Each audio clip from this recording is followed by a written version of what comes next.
What's up, everybody? It's Friday Night Tights.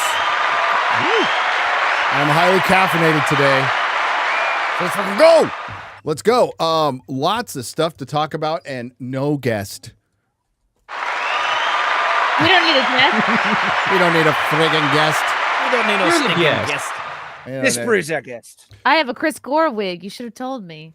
Oh, Put it on. you should. You really? Do you? It's I want to just see it now. It's just my frost wig. Yeah, can you- I cut it off. That's the same thing. What's the difference? Spike it up. They both work for G4. It's They're a all the frost same. wig with a stroke. Yeah. Oh, Oh. you still get that. Just got. Welcome to the show, everyone. Trump is going to save Hollywood. It's going to be the best Hollywood. It's Sylvester Stallone. Hell yeah. With Stallone, Mel Gibson, and John Voight, which is Dude. great. It's like the best lineup. It's almost a movie idea right there. They It just go is. through Hollywood and like cleansing everything. Like, Kicking no, doors you're all in. fired. You know, speaking of John Voight, you know, I watched a trailer for Mission Impossible, the final, really final. This is it, Final Reckoning. Reckoning. Yes, For sure this time. for sure this time. And what if John Voight, Mr. Phelps, shows up at the end? It's like, I survived. And I was good the whole time. That was good the I whole wasn't time. actually That would mad. make it okay with me, actually. Somehow, Mr. Phelps returned. But that would be awesome. I digress. Welcome, everyone. We have I bet no the guests AI thing introduced. could probably turn into him. Yeah, probably. Maybe it is. Oh. Ethan Hunt, he rips off a mask and it's been him the whole time. Or maybe it's Annette Bening. Sorry, it's a Captain Marvel. It's a Captain Marvel joke. Just a little different. Little different. What the hell? Why did that? What'd you do? What'd you do, Gary? Oh no. God, What have you done? Did you push the button? I pushed the button and everybody got to see my ad read. Is this the ad read? That, I don't, That's the wrong one. okay, don't click Click the anything. right one. I'm not going to click anything. We're falling off the rails. Oh, we're starting out normally. This is, progress, not perfection. That's what we say here. Okay. I guess our sponsor today is, do you have a link for it, X-Ray Girl? Are you going to display it? Yeah, there's a well, picture right here. For New Dime, Yeah. Texas Tea Beard Oil, everybody. It is the oil that the oil that I lather over my luscious beard every day. You can smell it through the microphone right now. Wow. Is that you on the sticker there? It smells nice. It could Kind of be. looks like you. Kind of looks like me. But I mean, any dipshit with a beard, could look like me. And any That's other you if you dipshit didn't with a stop beard. drinking. Yeah. If I just kept going. Yeah. This stuff smells good. It's really good. Yeah. I got the sample bottle before we actually did this, and it's empty. So it is There you actually go. really good stuff. And it comes with a little comb with, oh man, this is a seller right here. He's got my Ooh, face God on it. damn. Is that the wooden comb? Yeah. The wood, yeah, you got to comb your beard with a wooden comb. Absolutely you do. I love Yes. that. It's got a little logo on there too. Yeah. Syndek. Oh. Our boy Syndek made that. Yeah. Oh, look at that. I'm gonna use it on my pubes. Hey, It would be good. you can say, use is it it on your good pubes. for- Yes. Okay. All right. You hear that rolling? Hear that underarm hair? Oh, he heard it. X-ray girl underarm hair, like everything you need. I don't have any. Do Asians don't get? No, I have like No 3 landscape. hairs I don't want to. that I like pluck every now and then. Oh, so you just don't even grow them? Wow, this No, is not taking really. us places. Here we are, though. But Asian girls have crazy pubes. I mean, that's a known fact. That's an Oh, my God. Anyone my God. who's ever been in a And women's we went there. locker room knows I'll this. show you mine. was- It's not crazy at all. I swear. I was trying to be quiet for Well, the ad read. for the Asian girls out there who have crazy pubes, try New Dime Texas Tea. Got your Lather them up. comb. Got your comb. Yeah. You know. Do, and why don't all companies and love don't us. forget to do and don't forget to do what LA forgot to do was trim that undergrowth. Okay. Hey. Nice and tidy. Don't let it get out of control. Don't let it get out of control. Could catch on fire. You know what? You're a bushfire. Literal fire crotch. There you go. What was the name of that? New again? Dime. New New Dime. Texas Dime. tea. No one sponsored Nerdrotic again. That was their This last. is why these things don't go well. To quote Jeremy, a homosexual, this is why we don't get sponsors. And that's great. I wouldn't have it any other way. Where do we want to start, guys? Let's start with something good. I want to start with something good. Let's take a look Captain Black Falcon. at that. That's it. No, that's next. That's next. Let's take a look at this Daredevil trailer. I did a video on it. I'm as skeptical as anyone. Walk of shame. You know, like what they cucked Daredevil and She-Hulk. They absolutely destroyed, which was the best villain that Disney Marvel has done, which is Vincent D'Onofrio's Kingpin up until D+ showed up, and then they decided to have him get defeated by Kate Bishop, and then get defeated by Echo, where he cried. Using emotions. That was the worst part. I know. That it was like making him sad.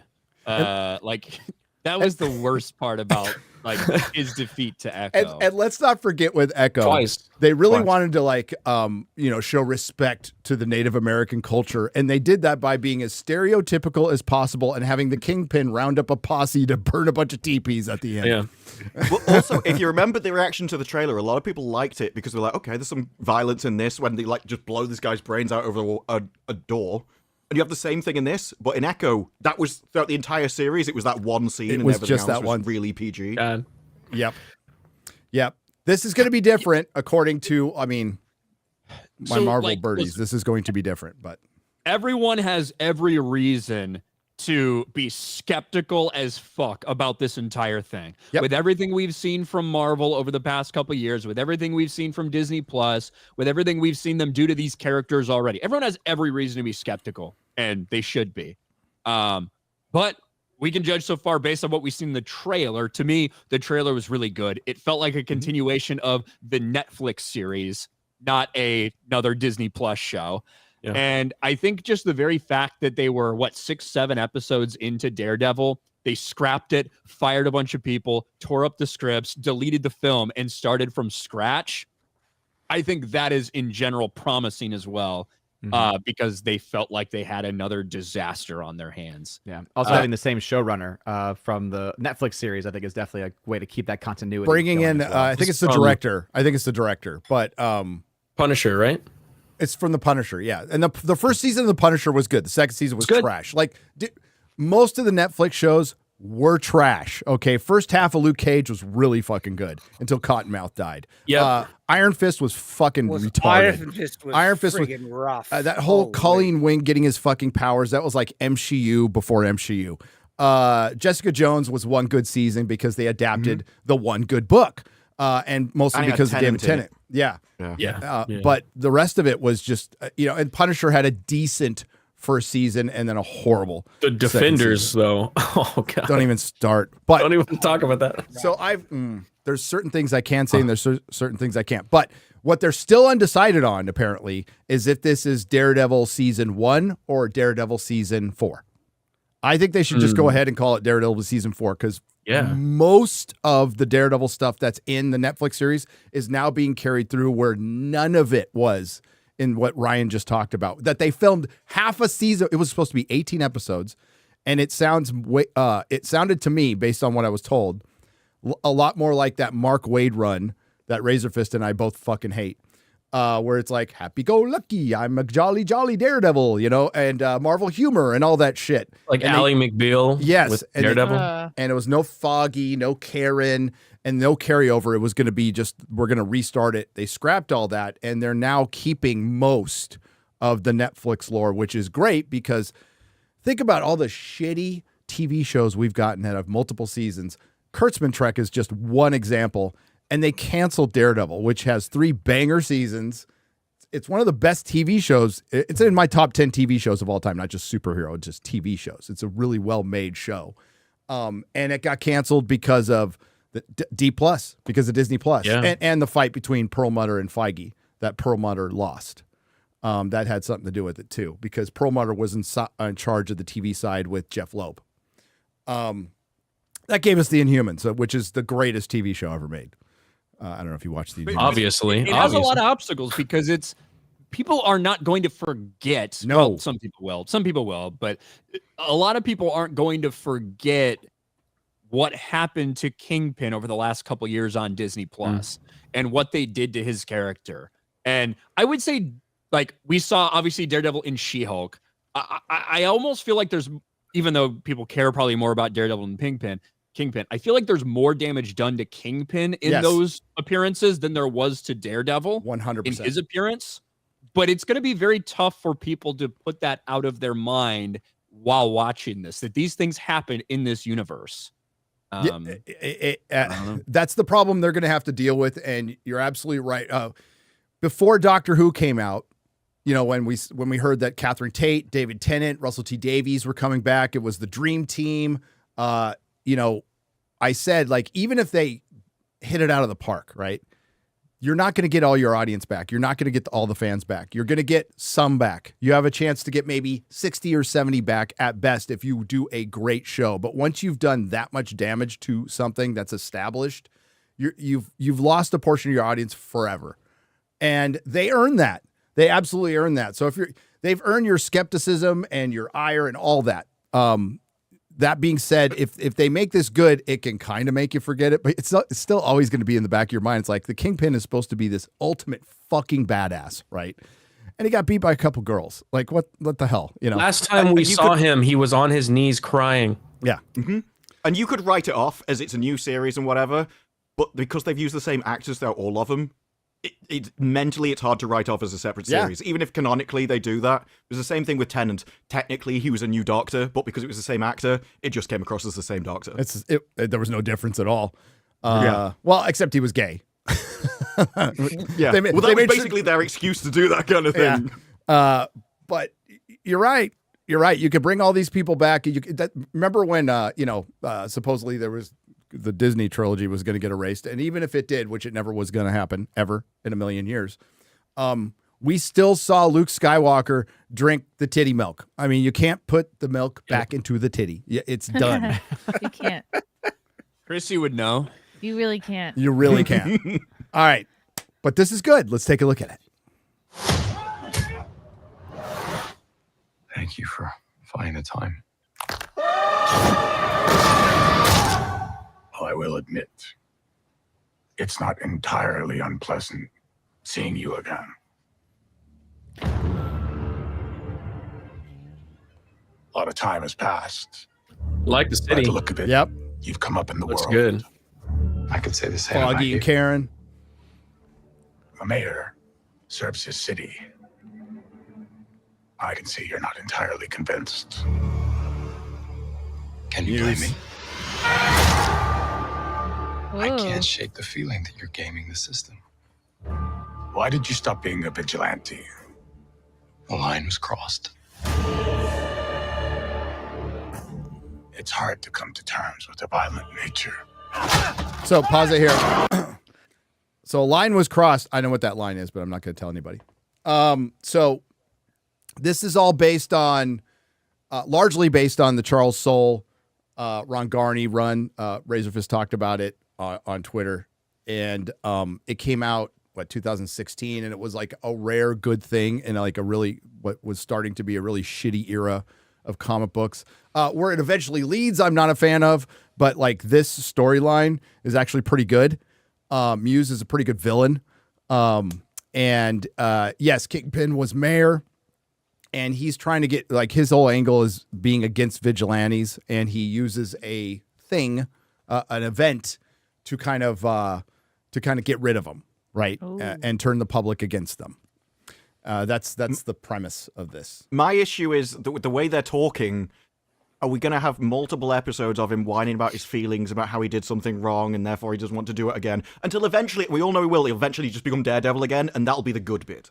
I don't want episode after episode of waiting for him to become Daredevil. Well, That's every season. I mean, Yeah, It's like Yeah, I was gonna say, have you watched the Netflix series? like Well, I everyone hate is this like, really- I don't want to be a vigilante. Well, You don't. in You the- shouldn't be in a the vigilante. Green is- Arrow the thing series, is- I hated the same wanna thing. be- well, okay, but the thing is, that's like a superhero Yeah. trope for one, but it's particularly one if you're a Daredevil fan and you read the comics. Daredevil is Marvel's punching bag. Daredevil loses most of the time.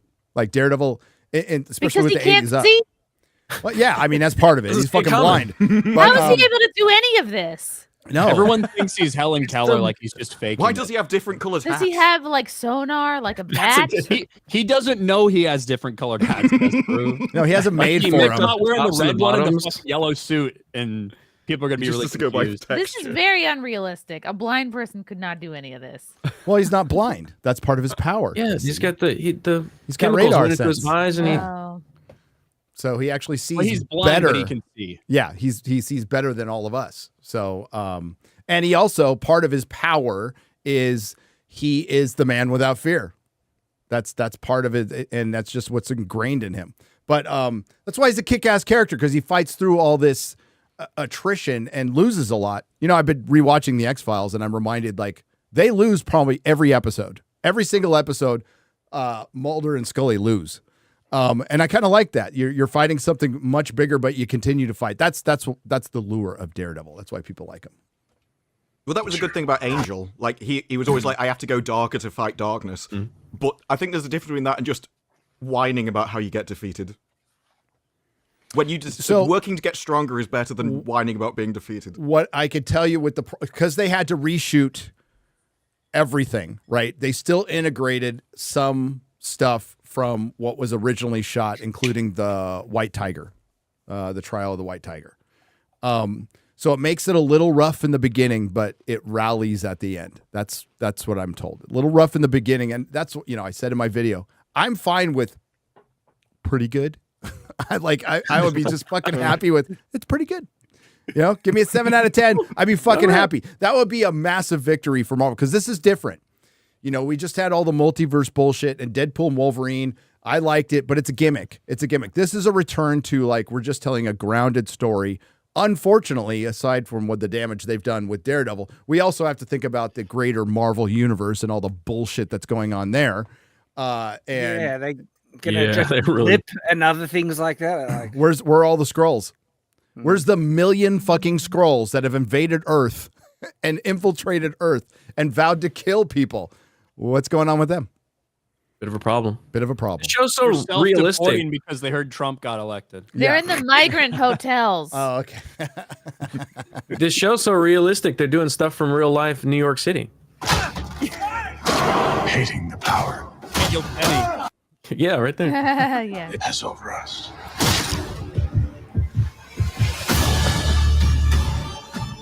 This city Bullseye. can't go unchecked.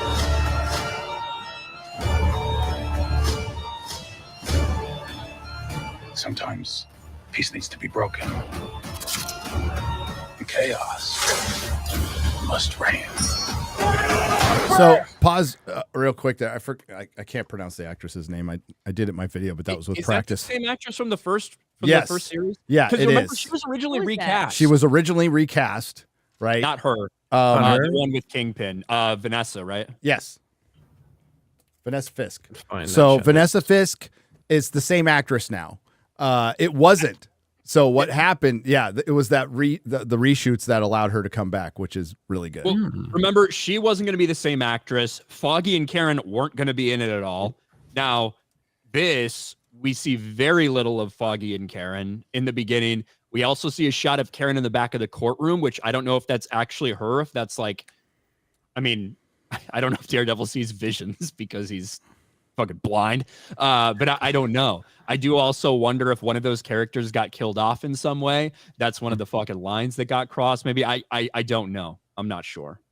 But yeah, I agree with you, Gary. Like the idea of superheroes or comic book characters that because of what they're doing, something happens that either wasn't really their fault or was their fault that they could have prevented, or one of their family members or friends getting fucking killed because of it. Like these are very often comic book tropes continuously that make them, rethink their strategy, rethink their tactics before they usually realize I'm a better person. I can do good. I need to double the fuck down and kick some ass. It's been since the beginning of fucking time, basically. Yes.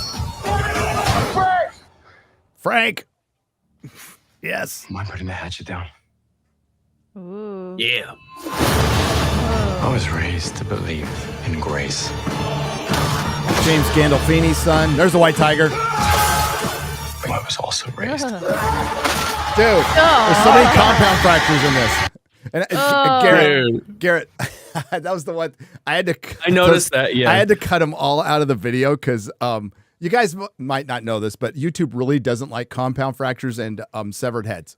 So I found out they don't like severed heads in my Deadpool review, which was doing gangbusters. Then it got age restricted, and I had to run in there and blur out the fucking severed head. And then, thanks to I got to thank YouTube for this. They immediately fixed it, like changed it, like within a half an hour of me doing it.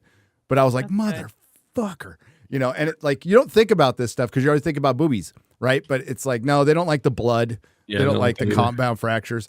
And you go, well, why is it okay for Marvel to do this? Because they're Disney. This isn't a level playing field. I think we all know this. Like they, Well, and also they're not worried about their videos being monetized. nope, Right. Yeah. not at all. Also, now we know what happened to Az. Oh. There he is. R.I.P. Oh, there. There he is. He looks a bit unhappy, a bit grumpy. Yeah. Not happy. I want a grumpy Kingpin. I don't want a happy-go-lucky boo-ba-doo. My stepdaughter, that's a Native American. I want to connect with you. I want to have dinner with you. It's like, what the? Please meet me at the Indian Reservation Casino. Yeah. Choctaw Reservation.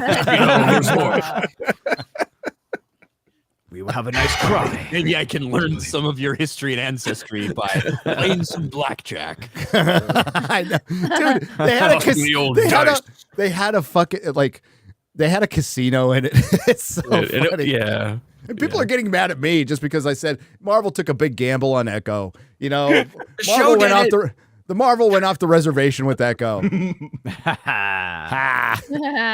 Then they walked Let the me trail. start of with the tears. land acknowledgement. Yes. Madam, sit here's down the- with like Madam Gao in the hand. I would like to start with the land acknowledgement. Oh, come on.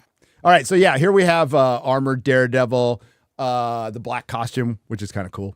Yeah. The yellow Just costume, because he which can't see, he dresses like nobody else can. yeah. Well, okay. No camouflage necessary. I'm gonna be bright yellow. Yeah. As a lifelong Daredevil fan, I have every single Daredevil comic up to a certain number, up to about 2018. I have every single one. I hate the yellow costume. I'm glad they changed it. Why? Is that the Latin King version? That's This the is just original like one. fan porn, you know what I mean? Yeah. Yeah. Like, yeah. I Like don't- showing all the Dude, different. now, would I have this like in my house? Yes. If they have made it available, yes, Yeah. absolutely, 100%. That's like the one where it's like, I want them to see me coming edition. It's like, I don't want to be scared at me from half a mile down the road. Why can't we get white eyes on a bat suit? It works on Daredevil. It works. You can get the emotion. Do it on Batman. Damn it. Retribution.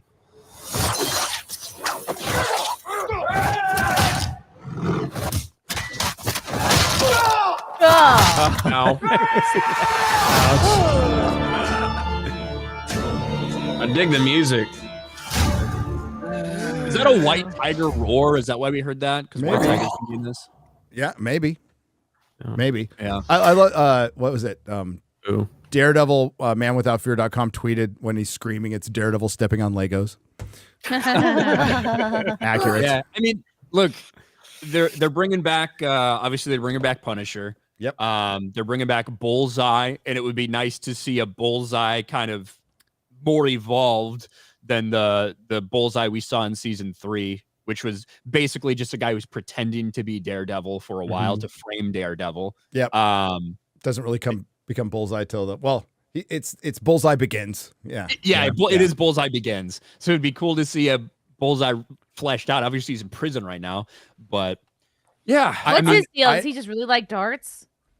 Well, He's I mean, really good. he He started can out throw as anything super fucking accurately. He can take a stapler and fucking whip it from like 25 No. yards away and hit He you can right flick between a- the eyes. So- Chrissy. A Peanut he right can in took your a throat. peanut, make it ricochet off something into someone's his mouth, mouth and choke him to death. choke Yeah. him to No, death. like That's you took the goofiest villain. Frank Miller took the goofiest villain So and good. made him into a complete badass. He could kill you with a paper clip. He kills you with playing cards. You know, slices your throat with a playing card. Right. He's fucking awesome. He's a great villain. He might be Native American. You never know. Well, he's born in America. That makes him a Native American. Yeah. But there you go. But I don't think he's not the main villain in all this. I think they are going to probably save him for later because Muse Season is two. Muse is the main villain, who is a serial killer who uses the blood of his victims to paint murals and uses their bodies. And he's imperceptible, super fast, super strong. Well, isn't he like he's like a? Doesn't he kill heroes? Like he's a superhero killer or whatever? Like, or is he just a serial killer? Just a serial killer, but Okay. he'll kill heroes. He'll Yeah. kill anything. And then, so White Tiger, I don't know this character. Is it a villain? Is it a villain? White Tiger is from like the Vigilante. 70s. Yeah, been around for a long Okay. time. Yeah. So maybe he's gonna get murked by Muse. Maybe. guess It's like He's an gonna early get caught up. season. My guess is Well- that he gets caught up in the Wilson Fisk's anti-vigilante bullshit. Yes, that's a good And- guess. Okay. He's on Murdoch trial. defends him. So there's a trial of Yeah, the yeah. White Tiger. Okay. So that's he's on trial. He's on trial. But we don't want to give away too many spoilers. But yeah, looks really fucking good. Looks really good. I hope it's good. It's Yeah, been burnt also. before. We'll have to wait and see. Cautiously optimistic. Well, shit. Daredevil was such a consistently good comic for decades until Mark Waid came in, and I just faded out at that point. And it was just through word of mouth that I think the comic shop I was shopping at that told me to jump into the Charles Soule stuff, and I'm like, all right, I'll try, but fuck, I couldn't stand it. I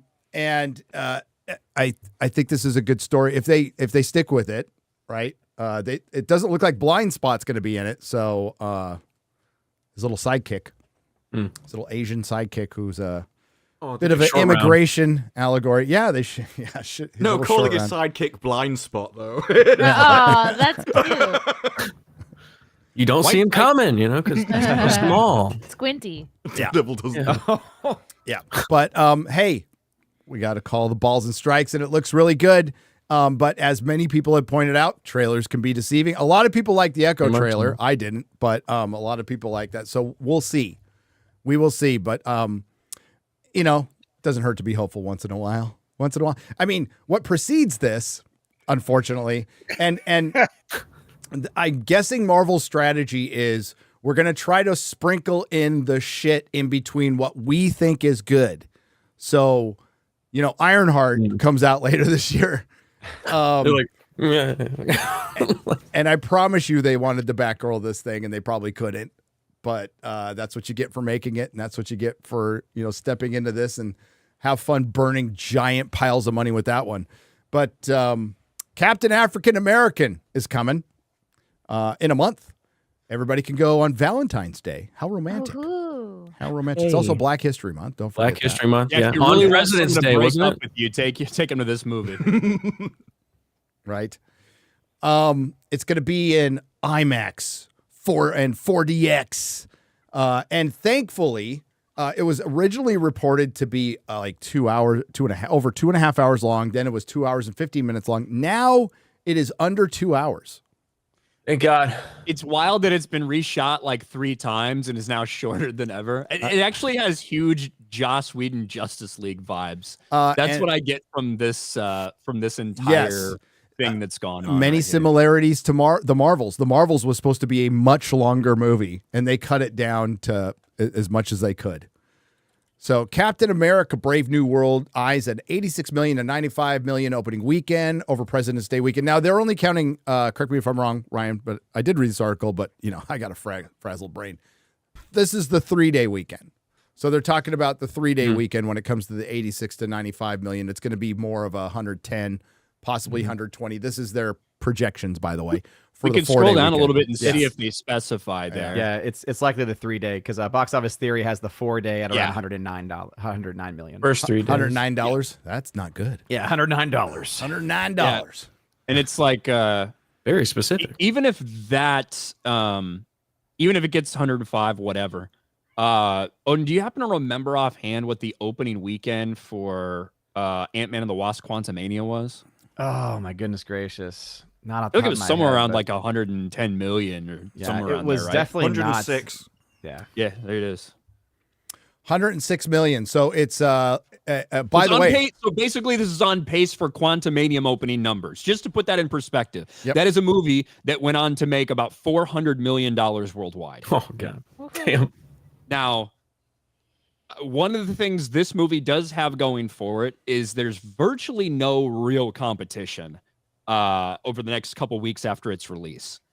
So maybe if it is received positively, who fucking knows? But we just have to put these out there that when you look at these numbers, this is not like an animated movie that has $100 million opening weekend and you expect it to hold really fucking well over time. This is a superhero movie, an MCU movie that historically will have somewhere between a 60 to 70% drop off potentially in that second weekend. Yeah. Normally. and So- even Box Office Theory for their opening of based off of like $110 million 4-day opening has the total domestic being a range between 195 and 280 million total domestic. And so if that happens, then yeah, you're looking for a total global, probably close to what Quantumania was. The difference is that Quantumania had a $200 million budget, whereas this movie has an insane budget. So we're talking massively catastrophic. Yeah. And What's these the are just estimate on that projections. budget? Yeah. How Projections go up and down, Or- but whatever. We know that. We've seen that a million times. But if the projections hold and if it acts like a normal movie that we've seen over the past couple of years for the MCU, you're talking about if everything goes right, $550 million worldwide, maybe $600 million worldwide, which if this movie costs $100 million, then great, you made a bunch of money. If it costs $200 million, well, you didn't even break even. If it costs $350 million plus, is that the budget? yes. Yeah. yes, Mhm. you are Yes. royally Ooh. fucked. Crap.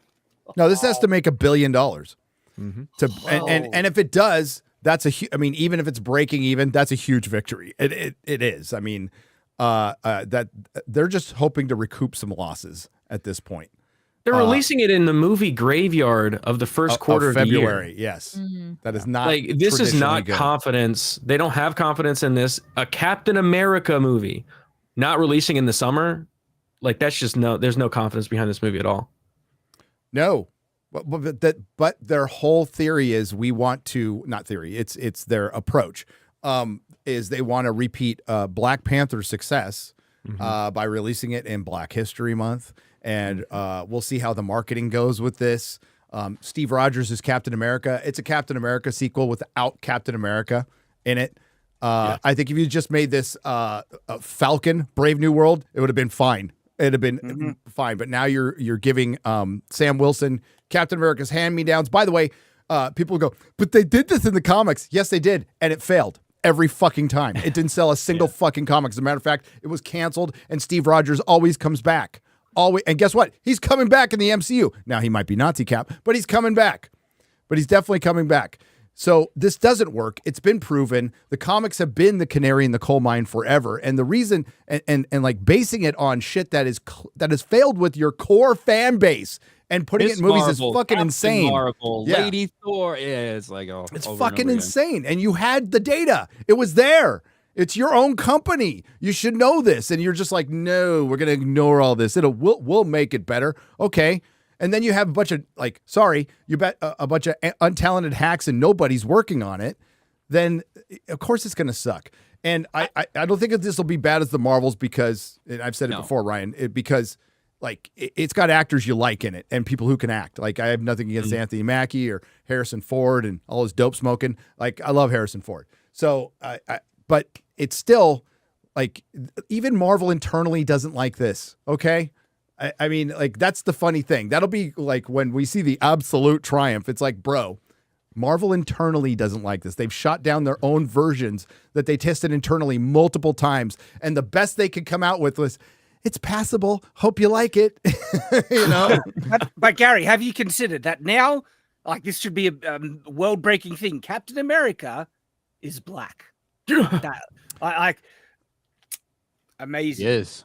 You know what? If you actually believed in wanting to make a black character prominent, then you make an original character. You put a ton of resources behind it in the comic books. You get your best writer, you get your best artist to come up with their best idea, and you stick with it over a long period of time, not just some superficial bullshit. That will show you that you actually believe in this shit instead of giving somebody the fucking hand-me-downs. Yeah. Have you seen this picture? I'm just sharing it below where Disney, like this is some type of publication that Disney has done. Is like now black people can finally enjoy Stop this shit. Is that an official? Is this official art? I think this is. This is not. This is a meme. This cannot be real. It looks like a children's book. No, it's like a children's book that they're releasing like along with it. Yeah. No, but that is truly awful art. Like yeah, because it's kids, we can make it really fucking dumb. Wow. They even put a space between that little kid's like, teeth. I'm just wondering, What were they thinking? what are they trying to say by this? It's like, hang on, are they actually wanting to say that you will appreciate characters more if they look like you? Because I don't think that's the path Disney wants to go down if they really, dude, it really comes off as a bunch of fucking elites from San Francisco, Palisades, and fucking New York going, hey, black people, I know it's really hard for you to fire up an app or go and vote without an ID or get a license, but we give you this little superhero that we're done with now. Here you go. Here you go. He looks like you now. You should really like it. It's like, what are you saying? And the vast amount of the audience will go into this, if they've not seen the trailer, expecting the Captain America that they know. And they won't understand why it's changed. They won't have seen the series. Yes. And so you're essentially asking the audience to just turn up. I remember with Spider-Man, I didn't know one of them had changed, so I went in. It was an entirely different bloke. I'm like, wait, what's happening now? So this happened then. It's still going to happen now. I remember my dad thought that Joker was related to the original Dark Knight one. So if you don't keep up with this stuff, you have no idea. And you go in and you get an entirely different film than you're expecting. It makes you disappointed, even if the movie's good. And as for confidence, cutting 40 minutes out of a movie, there's only really, you either thought it was too long so people would be bored, or that 40 minutes didn't need to be in there in the first place, and you just thought it was better cutting out content. So it's not good enough for you to put in. Yeah, and like, just to be fair, they cut stuff out all the time. 40 minutes? That's excessive. Whole plot lines. Whole plot lines. Dude, Snyder cut dude, there's an know. who was the actor who came out and said, "Yeah, I'm not in the fucking movie." He was supposed to be part of the Serpent Society. Yeah, Seth Rollins. Seth Rollins. And that's what I mean. That's why I say it does feel like we're getting pretty heavy, like similar to Joss Whedon Justice League, where you had a lot of shit that was filmed and you basically started scrapping a lot of it, retooling a lot of it, reshooting some things to desperately try to tell a different story to make it work and things like that. And you chop a bunch of it down. And I feel like that's what we're going to get with this movie. It's going to feel like it was edited to hell. It's such a weird way to make a movie in the editing room rather than the script. That's the logical way you would. That's the Marvel way, Disparu. Yeah. Well, the logical way to make a movie would be you write a script, you film the script, and then that's it. You should know it's good before you start filming. Well, not. The movie's made three times. That's the Marvel. I mean, Disparu, go look into the Marvel way for the comics, and it worked for so long because they had really fucking talented people, which was Stan Lee like giving a plot. Artist writes it out, and then Stan Lee throws in the dialogue. That's one of the examples, one of the many examples. But yeah, that this is how they started Disparu. So Jon Favreau's Iron Man did not have a finished script, and they just kind of. But they had Robert Downey Jr., one of the talented guy who could come up with his own dialogue, ad lib with the fucking best of them, maybe one of the greatest. And they got lucky and like, oh, we could do this all the time, you know, and. Hollywood has been doing this type of thing for ages. They started filming the Pirates of the Caribbean sequels before the scripts were finished. Wow. And when I heard that, I thought it was bonkers, but it seems like just a common trend that they do. And then when you don't have the right people working on it who are talented to be able to try and wrangle it, you get slop at the end of the day. It just seems that they're not run as a business. they've made so much money, they've got away with it, and they can have so much waste and extra people on staff to try and cover other people on staff, long production things to cover mistakes that they made earlier. And just because they were so profitable, it worked. But now you're making movies for $300 million. Yeah. Maybe you should go like run yourself like an actual business. And, why was it so much? Because they shot 2 movies. Oh boy. And they were a bit excessive anyway. Nothing against Anthony Mackie. He's not a leading man. Altered Carbon season 2.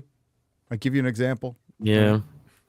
Twisted Metal, pretty good, but it's just I was pretty going to good. ask I about like Anthony Mackie, but He's more of not an ensemble story, So Yeah. it makes sense. Season 2, I feel like I don't care if Joel McKinnon was back in there. I don't know if that story would have worked.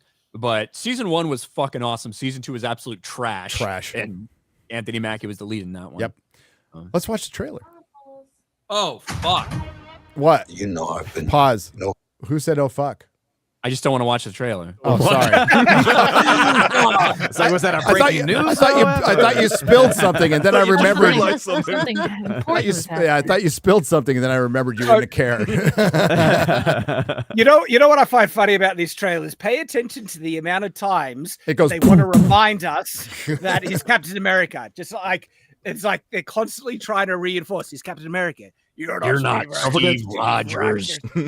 No, I'm not. I'm better than him. It's sure funny. looks like Trump from the back. If you pay attention to it, it becomes. If you have to say you're the king, you're no king. no fan of heroes, but even I can't deny the good that you've done. Work with me, Sam. The country needs Captain America. Yeah, there it is. He's Captain America. Yeah, it really does. Where is he? Where is he? Unfortunately, we're left with you. That was the Went back next in line. time to have sex with his girlfriend. Understandable, I guess. Yep. Well, okay. I was highly critical of that, but I mean, it's Haley Atwell. He is Captain Steve America. Rogers is better than us. I know he's supposed to be. He's no, better than us. he was was this all day. He was no, yeah. He said that when he was motorboating those tits. He's like, I do this all day.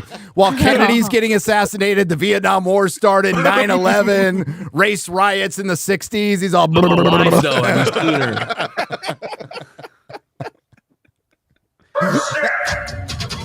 Towards lasting peace across this great new world. Stand by for proof of death. Go, go, go! Your inner circle has been compromised. Either you can't see that or you don't want to. What do you think they talk about us? The country is on the brink of war. There's a black man in the cast. Can we get the rap in the trailer, please? Of course. Thank you. It'll relate. There's someone behind all What's this. this actor's name again? Because he is appearing.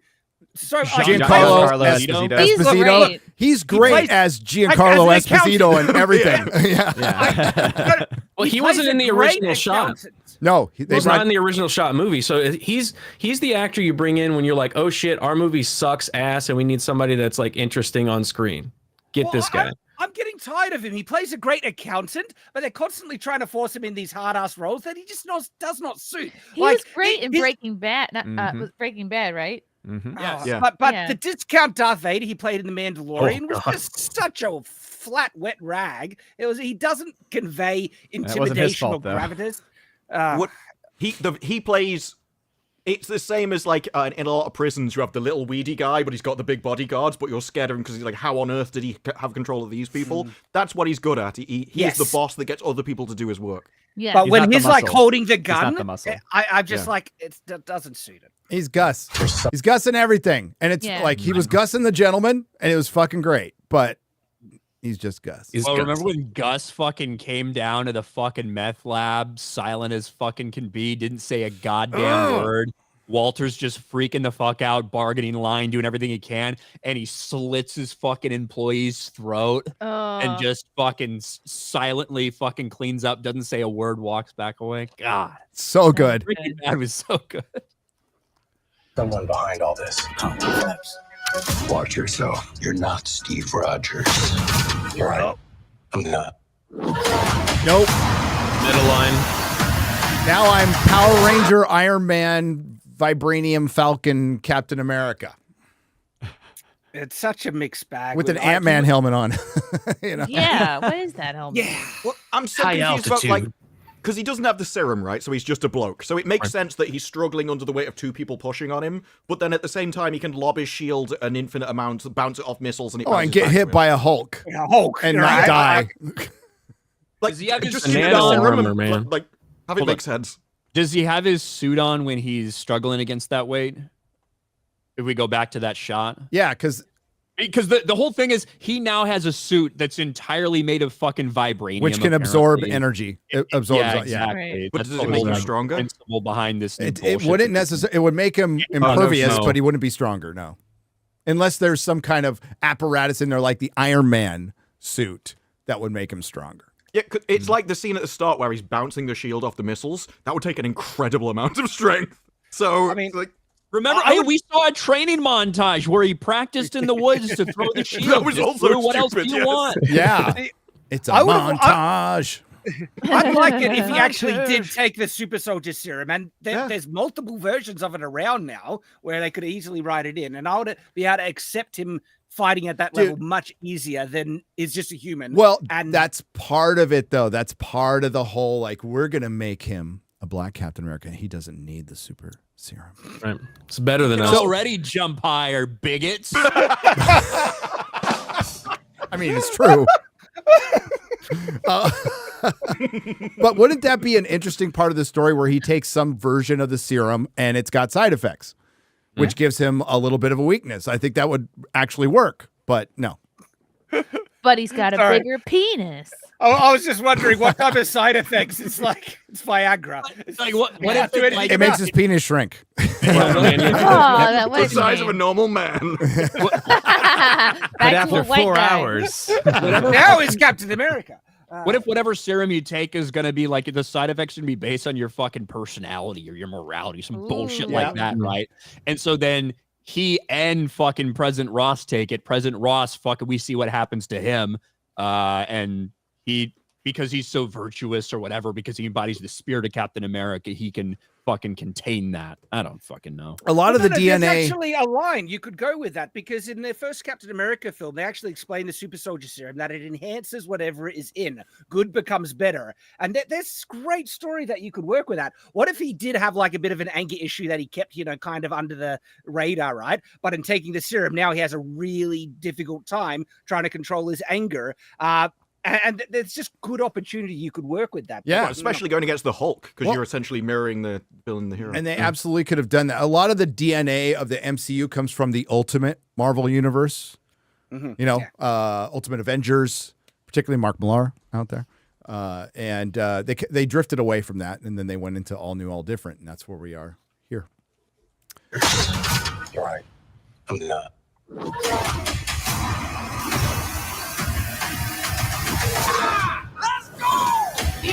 Oh, it's Who is that? It's his Falcon.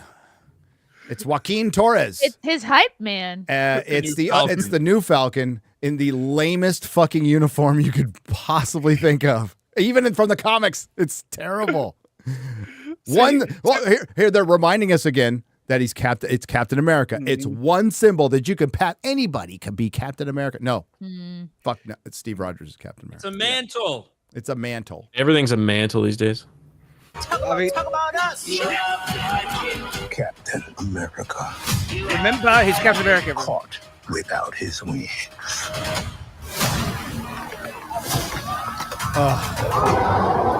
You want me? Come and get me. Captain America, Brave New World. Make sure the suit's ready. Tell me I don't make your old gear look brand new. Who's saying that? Everybody. Everybody is saying that. In theaters everywhere. Have they made Falcon a white guy now? No, that's Joaquin He's Torres. Latino. Hispanic. Okay. I'm Latinx. sorry, Racist. He looks So he they- looks kind of pale. What is Yeah. Are you They saying brought he's in- white passing? There's a You all spectrum look the same to of us. Hispanic Like, we can't Latinx. tell the Americans. Dominican. You know where Spain is? So they white brought people. in It's far away anger from Australia.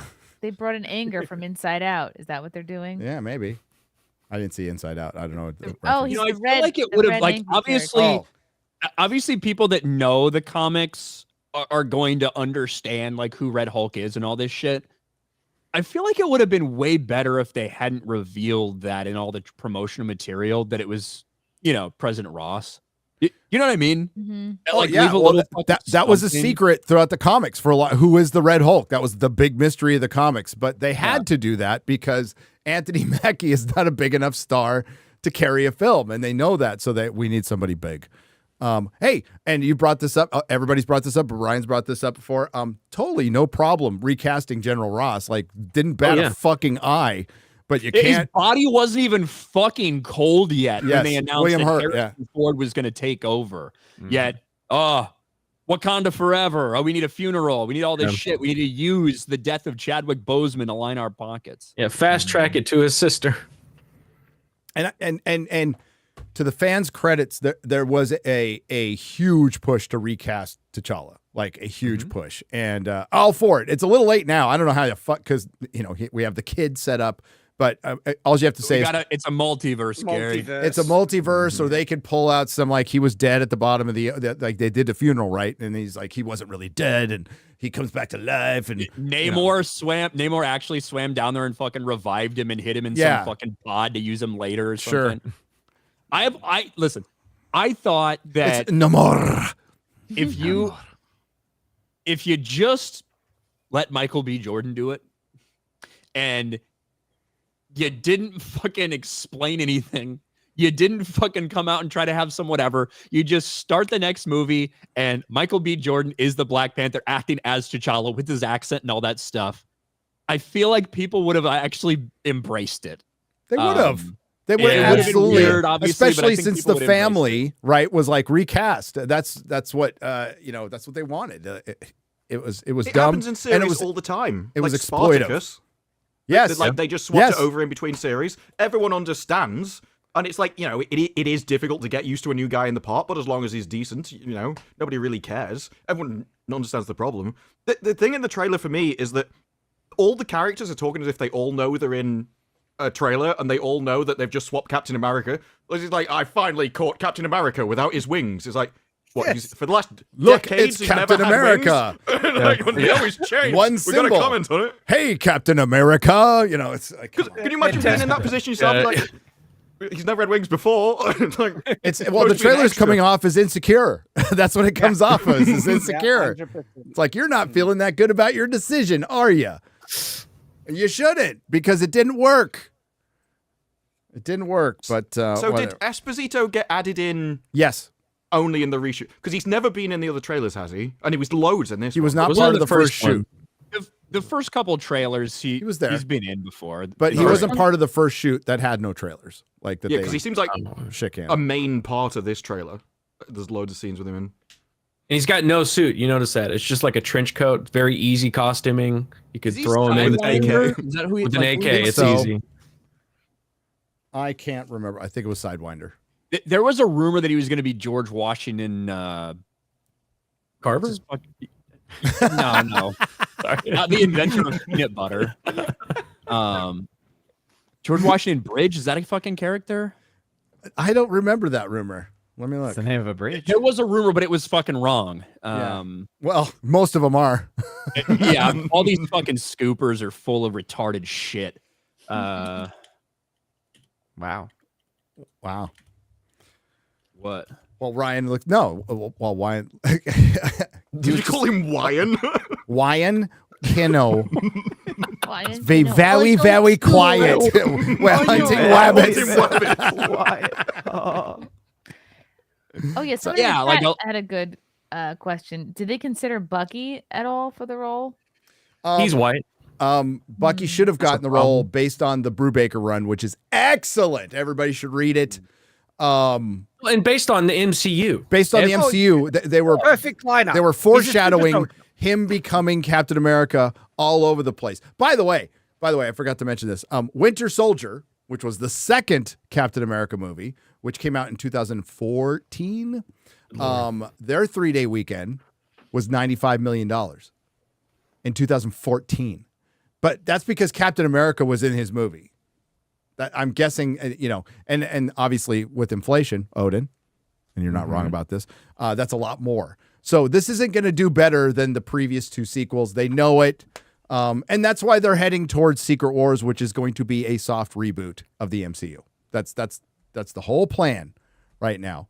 And they're eventually going to have to recast Captain America as Steve Rogers. They're going to have to recast Tony Stark. They're going to have to recast Thor. They're going to have to recast all their big hitters. And they should have just planned to do this. And that's what's mind-boggling is there's so many people who make a lot of fucking money who don't make plans past the next quarter, especially when you're like dealing with art and stuff, and a lot of people and a lot of changes are going to happen, and you can't meet these release dates. And that's why there's a bunch of non-finished scripts. And what's really frustrating to comic fans is you have a fucking roadmap. You already have your storyboards already made. That's all you have to do is go back to the really good shit and copy it. That's all anybody's ever asked. And you can't do it. It's like, no, we have a better idea. I know, like let's make it a black lesbian. Arrogance. They think that they can do better than these hugely successful and beloved stories. It's just like, oh, we need to put our own stamp on it. In fact, we're going to improve it. We're going to make it for a modern audience, because when we look back, those things are just problematic, and it's like massive arrogance on their behalf. Yep. And now they got what they deserve. It's just how they don't do the obvious thing with casting. Like if somebody made like $1 billion movie, I'd just be like, right, all of you staying, you're doing the next one. And you just pay them whatever they want to do the next one. Rather than having to go, no, we need a different director, having different script writers. Like, you've put an entirely new set of risk on an old project, rather than just lowering the risk as low as possible and carrying on. So you can pay them more, because it's more likely to be good, than just essentially starting from scratch every single movie and just relying on the IP to carry it. And that's what they got lazy. They started turning it into a conveyor belt. They put out too much stuff. I mean, we've been saying this forever. You know, Marvel none of these movies feel special anymore. And they really burnt out the superhero call it genre. I mean, with Marvel, it's a genre because damn near everything's the fucking same Marvel humor now, but there's supposed to be different genres within superhero, whatever. And they've spammed out shit for the last 3 years, and that's going to do damage. Same with DC. They spammed out a bunch of fucking shit last year because they had to, and that does damage. 5 years, man. 5 years. The last 5 years have all been shit. Yeah. It's a long time to have shit. It's like when you said their plan for this year is to kind of things they're confident in, trash. Things it's like, no, I would like try and get up some kind of momentum rather than every other project being crap, so that nobody trusts you for anything. Get a couple of wins under your belt, you know, and instead you're starting the year with a Captain America sequel without Captain America. Then we do Daredevil, and you're just like, oh, we're bringing it back home. Okay, cool. That's good. Then it's Thunderbolts, and it's like, it's a bunch of what? And then it's Ironheart, you know, and then it's Ironheart and Wonder Man, who doesn't look like Wonder Man from the comics, and nobody knows who fucking Wonder Man is anyway, so whatever. And it's a couple years until you get to Avengers Doomsday and Secret Wars, where you're going to throw every fucking cameo. You're still going to have this if people are sick of the multiverse now, how sick are they going to be of it in 2027? So dumb. Because the thing is, by alternating between good and bad stuff, the best you can hope for is to stay where you are. So if you're at the peak of the industry, you might be able to keep that goodwill going long enough by rewarding them going to see it. But if you're already crap, people have no patience for this. The moment they go along and see something awful, they'll be like, I'm never trusting you again. I'm done. I'm out. I'll go and watch something on Netflix instead. You're right. There's so much competition. With very rare exception. Yes. There's always an exception to everything, but like this one's going to be, I think the biggest question mark is Fantastic Four. That's the absolute biggest question mark this year. The most important thing that they're releasing this year. Yep. Because that is the one that is going to Thunderbolts, whatever. Black Captain America, whatever. Fantastic Four is the first step, no pun intended, in whatever direction that they're going in for the future and for the next couple of years. And it's going to be the maybe little tiny introduction of Robert Downey Jr. as Dr. Doom. He's not going to be a major part of it or anything, but I think we're going to get a glimpse of him in there. Like, that is the most important thing that they released this year, period.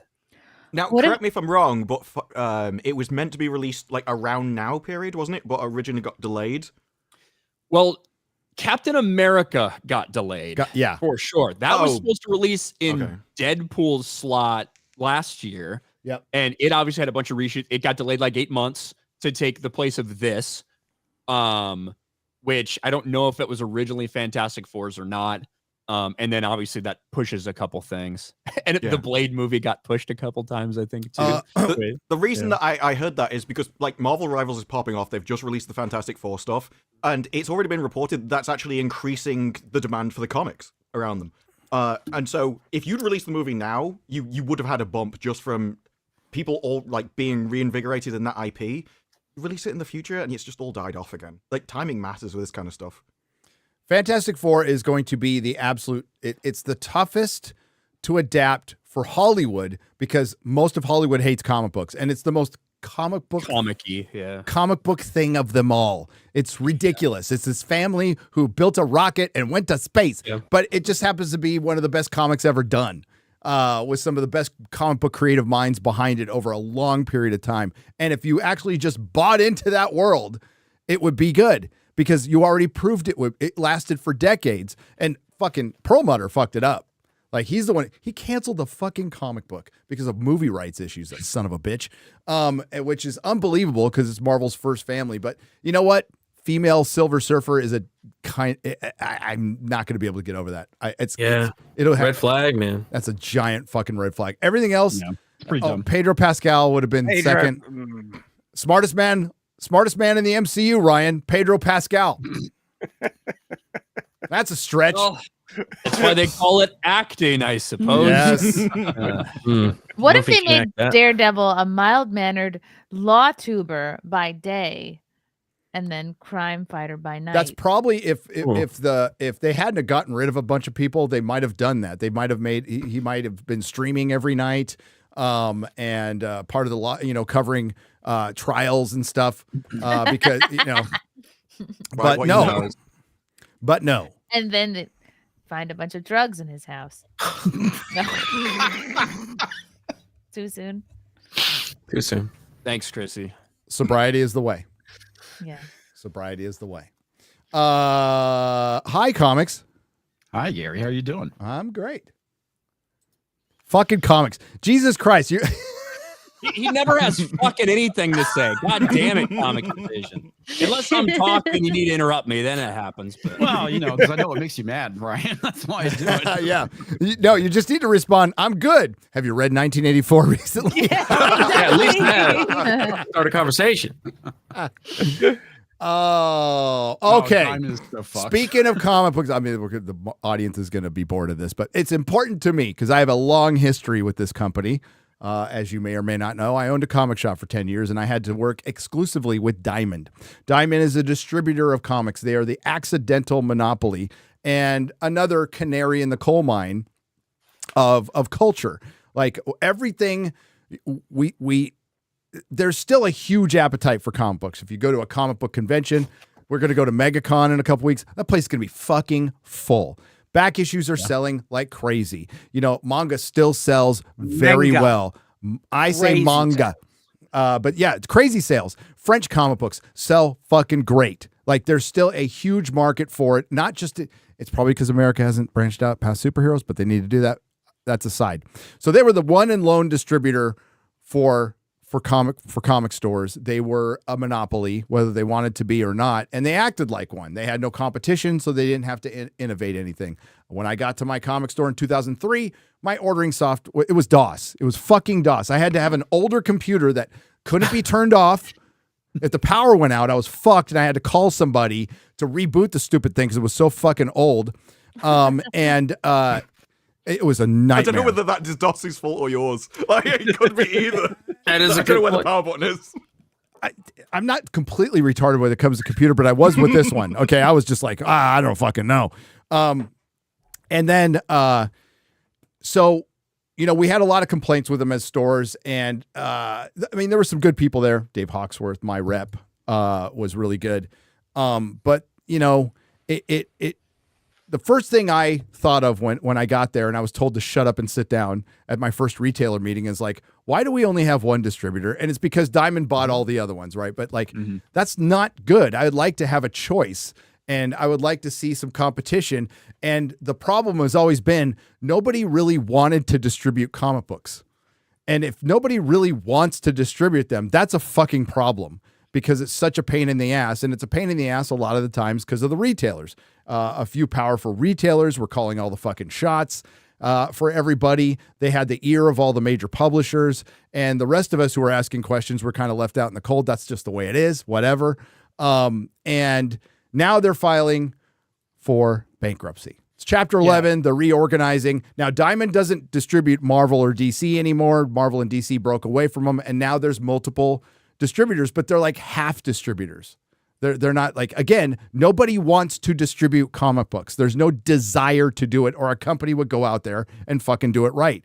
Like, believe me, if somebody had enough money and wherewithal, they could compete against Diamond immediately because they were so fucking incompetent a lot of the times. Now, Steve Geppi was the owner. You know, I've never met the guy, but he famously was on a Brian Hibbs live stream saying that, hey, during COVID, this is when all this shit went down during COVID, right?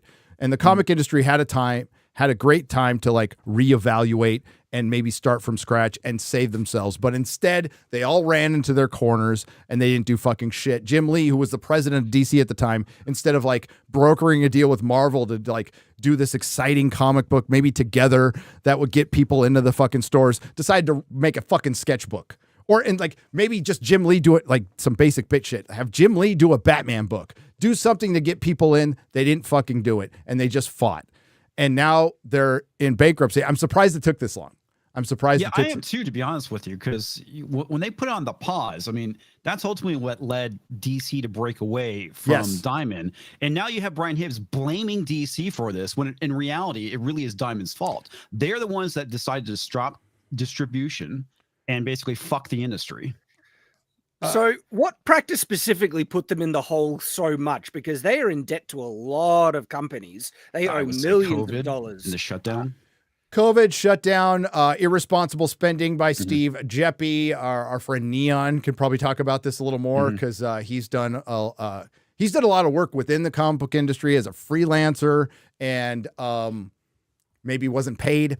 But, you know, Steve Geppi had this big museum, I remember, that he put a bunch of money into because he was a collector too. So there's that. And it just never was a big industry. It's never made a ton of money. You don't own a comic shop to make money. You want to pay your bills, you want to get by, but you love it. That's I never made a ton of money at the comic store. I did all right, but until I relapsed. But but that's a different story. You were so successful at it, though. I was really good at the relapse. I was fucking great. Hey, my store won Best of the Bay one year. My store won Best of the Bay in 2009. So how does the structure work? So you're a comic book shop and you have the distributor. You order a specific number. You get to choose, or does the distributor tell you? No, you get one fucking catalog to. If you're just going to be Diamond, now like there's a sides to this. There's always exceptions. I could have used Baker and Taylor to get graphic novels and trades.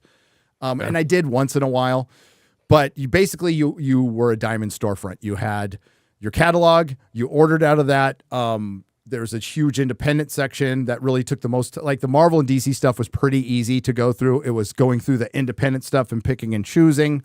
That was kind of the hardest because you wanted to read the books and you wanted to help people out. But like, dude, it was like the BBC, the NPR of comic book shops. Like, you made no fucking money on it. You just did it because you wanted to take a chance on somebody, and you took your losses on that. And hopefully the Marvel and DC books can cover your losses on that. A rare exception, an independent book goes crazy. It does, but most of the time they didn't make any fucking money.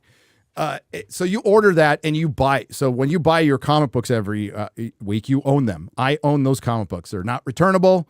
You get a pretty good discount. You get a 55% discount for Marvel and DC, depending on how much you order. It could vary between 52 and 55. It might have changed since then. I don't really care.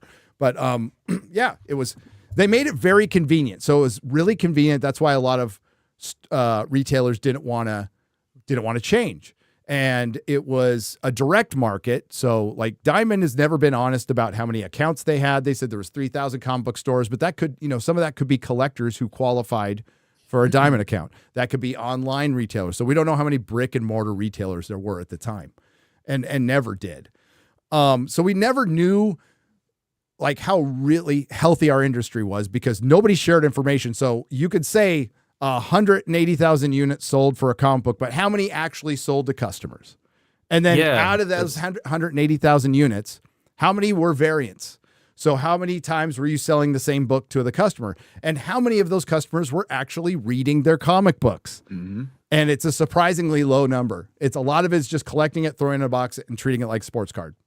That's what makes me think like that's why the top industry, like the DC and Marvel, they don't know that their books don't sell because they're not the ones selling it. They have like 3 layers of filters between them. Like if Diamond buys the books from them or distributes the books from them, that's one layer of filter. And then the shops buy them.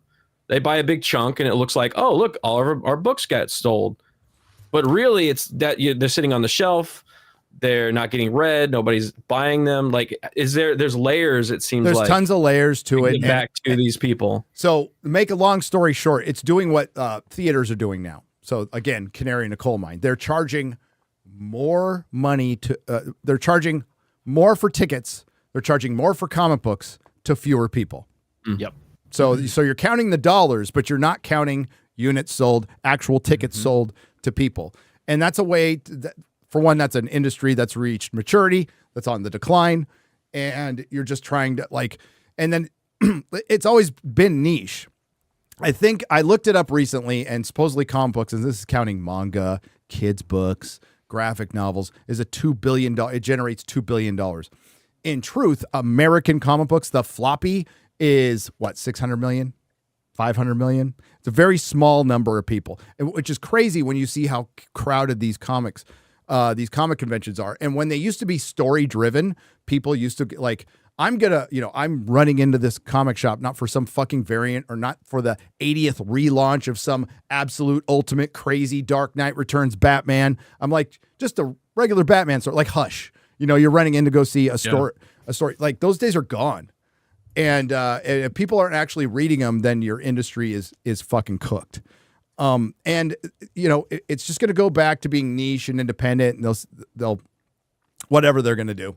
They're going to farm them out to third-party companies until it's already on the long waning. It's dwindling, and it's sad, but do I get some sort of weird enjoyment out of Diamond filing for Chapter 11? I'll just say my personal experience is they almost fucked up my bankruptcy. They purposely almost fucked up my bankruptcy. So fuck you, Diamond. Go fuck yourself. Thank you. And it's at such a weird time for it to happen because having the entire movie industry solely dedicated to your niche should make your niche astronomical. Like Game of Thrones, I bet you'll probably find half, maybe more of the readers of Game of Thrones actually come because of the series. And it was the series that made the books rather than the other way around. And so having the entire Hollywood industry dedicated to almost exclusively all the big budget stuff is just your IPs, they should be flying off the shelf. And yet instead it's dying at the same time. If they had top talent, which they can't afford anymore. And I can't say the name, but there was a top person that was going to get his super team of creators together and try to help out one of the big 2 major publishers. And that person just gave up. He got so frustrated. He's like, fuck it. I'll just wait and do my own shit. And that's pretty much what you need to do now. Getting rid of the Graham Nolans of the world and the Chuck Dixons and alienating the Mark Millars of the world. Not a fucking good idea. Not at all. And then of course this is a good transition. This is transition into Warren Ellis. I don't think did anything wrong personally. I think he's a weird guy. I think he's a really fucking weird guy. One of the chicks who ran his forums worked at my store for 2 weeks, and I fired her because all she did was cause fucking problems. So but women, but look at Warren Ellis, and he had a bunch of women going up to him, willing to have sex, thinking that him having sex with them would make them good writers. Or would get them ahead in their careers. Let's be real. Yeah. They're the ones giving head. That is two. Exactly. Boom.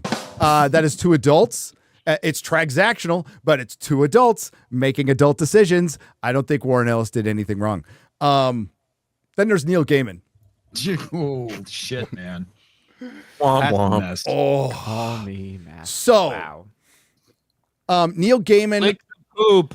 Lick the poop. Lick at the poopy. Lick the shit off my poop. I was gonna say holy crap, but that's probably topical. That's no, don't. Scat man. Scat man. Oh my gosh. Ew.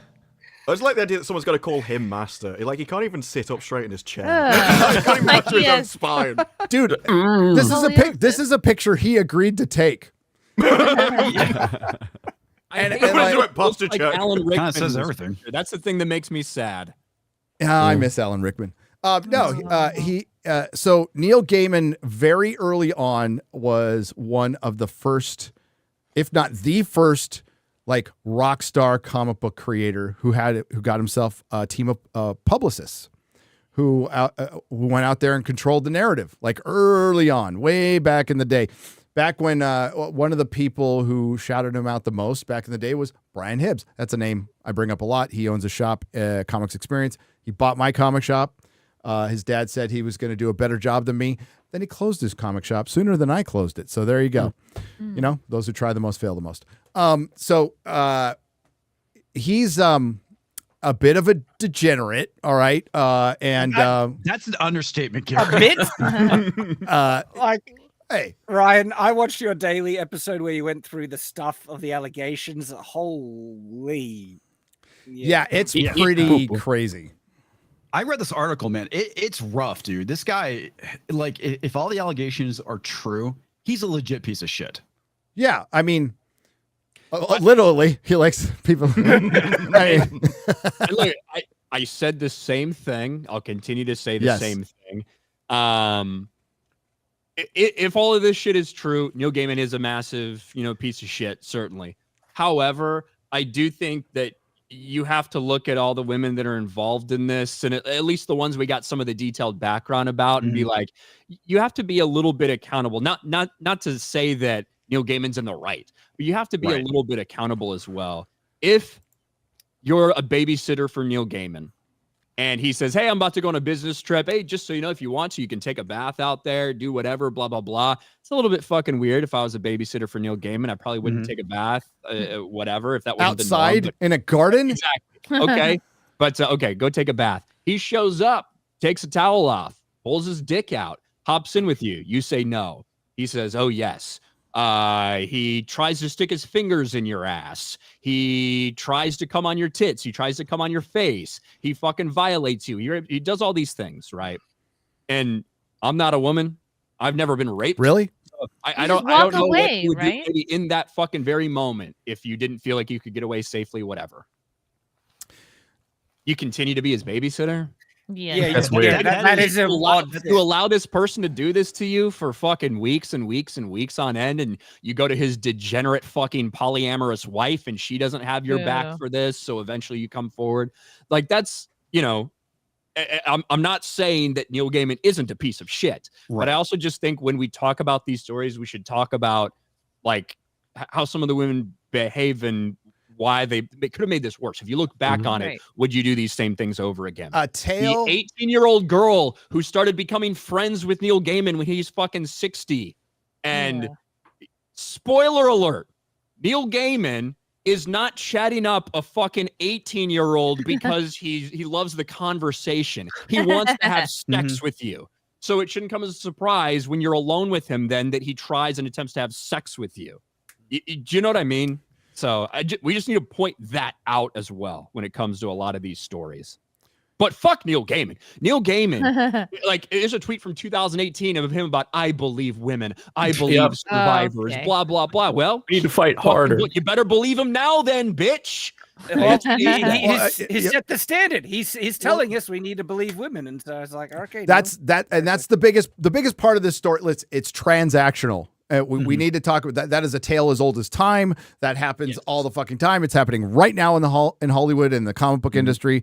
And that's just a reality, and nobody here is he's innocent until proven guilty.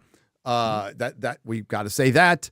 But But if you know people in the industry. But if you know people in the industry, thank you, Ryan, like I do, you've known about this for decades.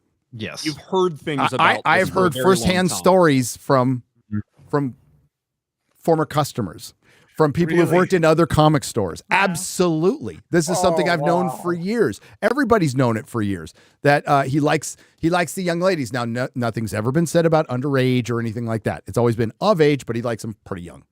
And that's been around forever. The biggest story is he's a fucking male feminist. You know, it's like Vince McMahon did some degenerate shit, but you didn't see Vince McMahon running out there going to believe all women. You know? Although hypocrisy.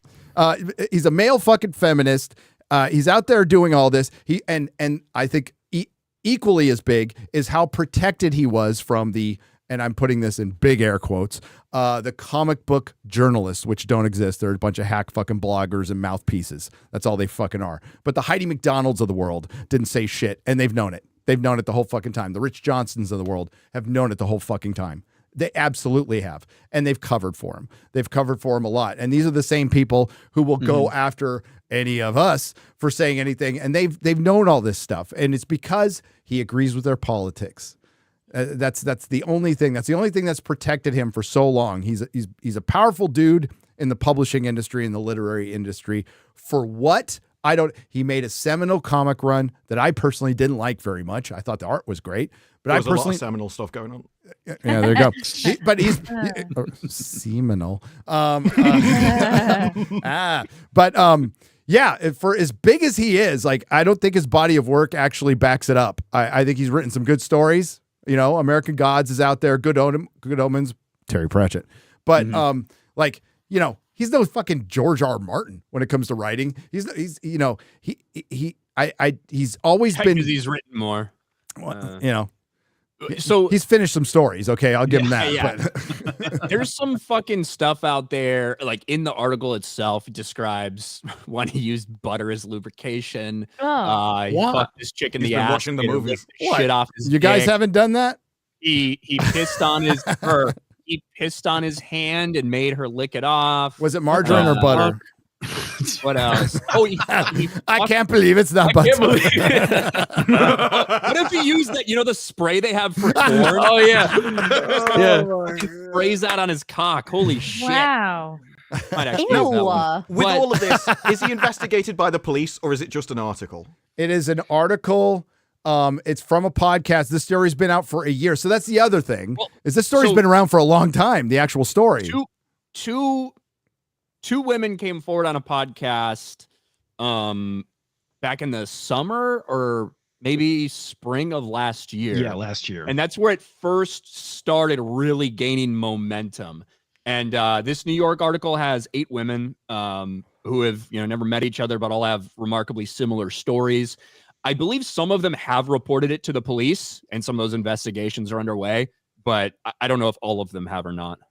Because that's the thing. Like, something like this is serious enough. It should be investigated by the police. He should have his day in court, and then we can find out one way or the other. Well, it depends on which country. Your country doesn't like to investigate. No. They'd be fine crimes. with him. Like, they would 100%. Yes, they would. It's the children they don't want to investigate.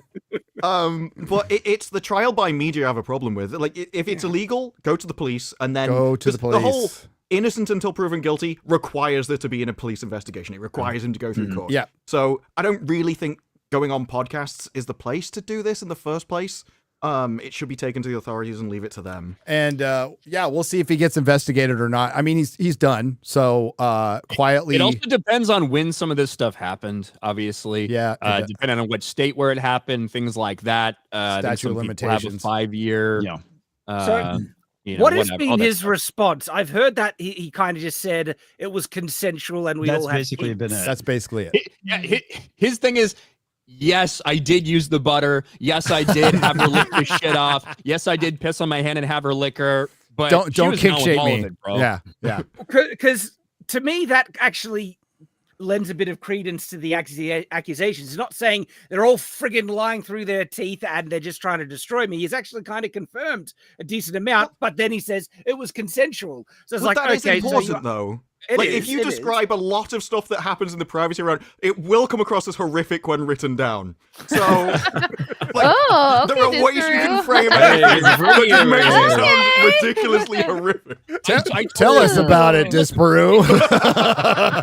Hello.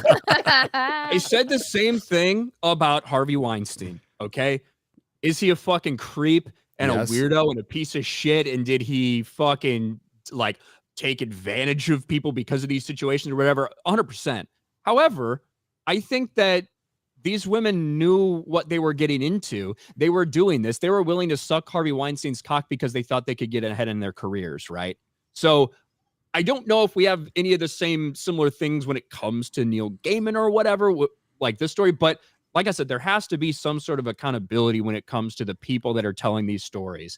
And if it's something that happened in a one-off time, that's one thing. If it's something that occurs time after time after time after time after time over weeks, it's like, what the fuck are you doing? Right. And I get it. Sometimes people have jobs. They're scared to do whatever. They're scared to do this. They're scared to do that. They're threatened by this person. They were paid off by this person. Several of these women signed NDAs after this happened. And took up to like $60,000 and things like this from Neil Gaiman because he didn't want it to get out. So I get there's extenuating circumstances. I can only speak on what my reaction would be. I've never been in this situation, never had sex with a dude, never been fucking raped, never had to lick shit off somebody's dick, right? I don't fucking know anything about this stuff. But no I expert would like here. to believe that if But you were in the like Navy, Ryan. I would like to believe that if something like this happened to me, I would speak up immediately after this shit happened. Or at the very least, Yeah. and I don't know what the circumstances are, what was going on with these women or what was going through their mind. But if you're in a situation that you perceive as dangerous, you make whatever excuse you can to remove yourself from that situation.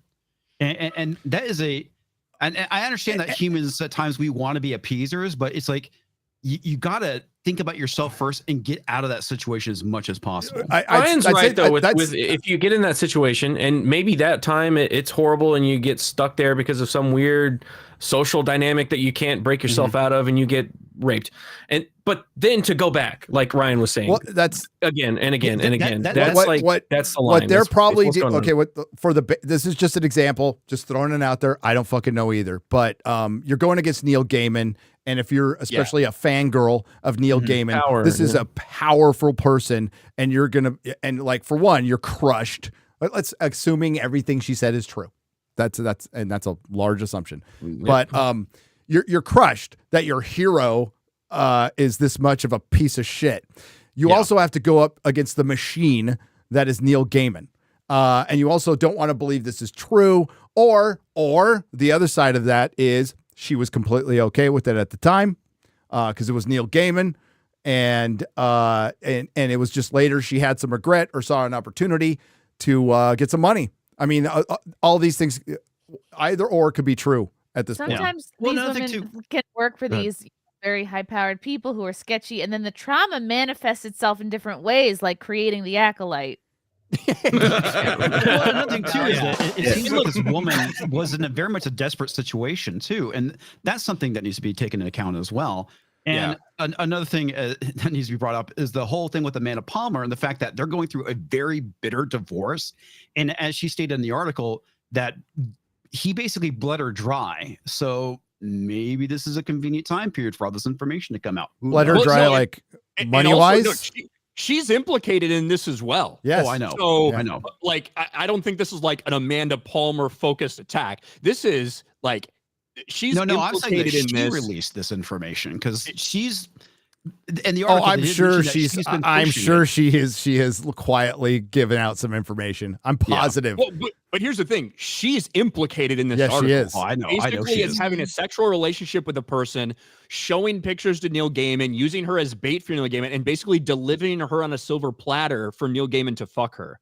Right. So like Amanda Palmer's looks like a disgusting, degenerate, vile piece of shit in this article itself too. Well, yeah. And look, I like I said, I don't know what's going through people's heads in these things.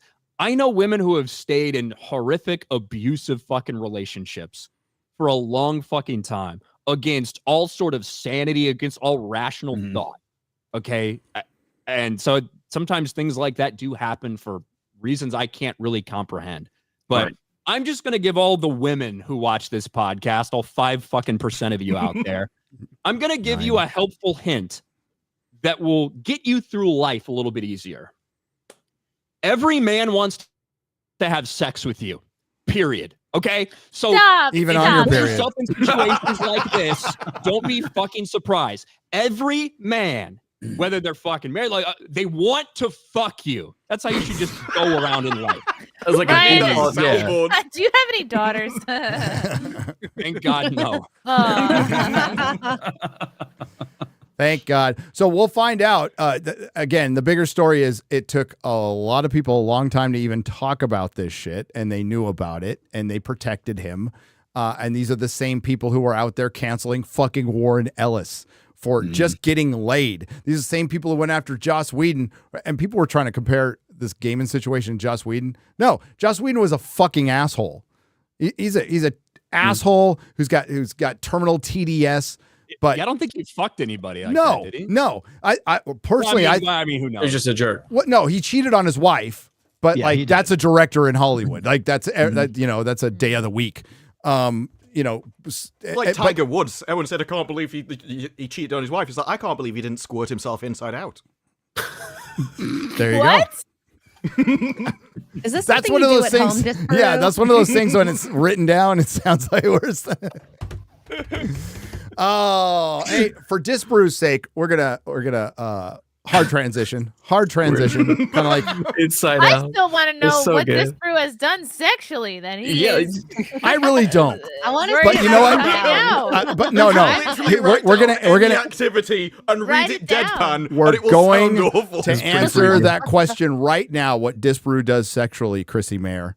And it is vigorously masturbate to the possibility of a Willow season 2. You never told me this was going to be a topic. Nice transition. Thank you. Every time Warwick Davis comes out, it's like, oh, he's got a BAFTA. It's like, yeah, he really needs that season 2, doesn't he? It's like, it's not getting a season 2, but we found out how much Willow cost. $172.3 million. Now, how many episodes of Willow were there again? there was. Oh, I didn't know there's 10. We can't go to Disney Plus and check because they pulled it. Yeah. So that's almost $20 million an episode. Yeah, there was 8 episodes. Oh, it's 8. So it's more. Yeah, it's a little over $20 million an episode. And it's been disappeared. It's been it's been erased from which all. I'm amazed about when people turned evil because they were drinking worm jizz. Yeah. I still can't believe that that's true. It's actually. It's true. Gosh. They made it extra gloopy. Gloopy. They showed the guy drinking it for several episodes before they revealed what it was. It was water throughout the entire series, and then he put his hand in it, and you saw it drip. It was like, gross. 172. Yeah, and you're wondering why they're changing things now. And it's funny, we're back to Marvel real quick. Like Marvel did, whether they fix it or not is completely, we'll find out in their actions. But they did like go, okay, we need to pump the brakes on this shit. Like this is getting out of fucking hand. And Lucasfilm didn't. So you have 2 subsidiaries to Disney, and one is just continuing on the same path, like without changing fucking shit. And yeah, that's a Lucasfilm product was Willow. And it was planned for 3 series, which we knew before because at the end they put the book on the shelf and there was a load of other books that were next to it. And they'd actually planned out the story because it finished with other people turning evil and they were getting ready to do a new battle between good and evil. They baited people that died. So they were really confident in it. I couldn't understand why Warwick was so pissed when he got deleted because he was probably already counting that money. Yeah, I mean... The one time they actually planned something out. It's just ass. What's up with them? No, well, yeah, I mean, in the finale, a guy had a relationship with a fish for absolutely no reason whatsoever.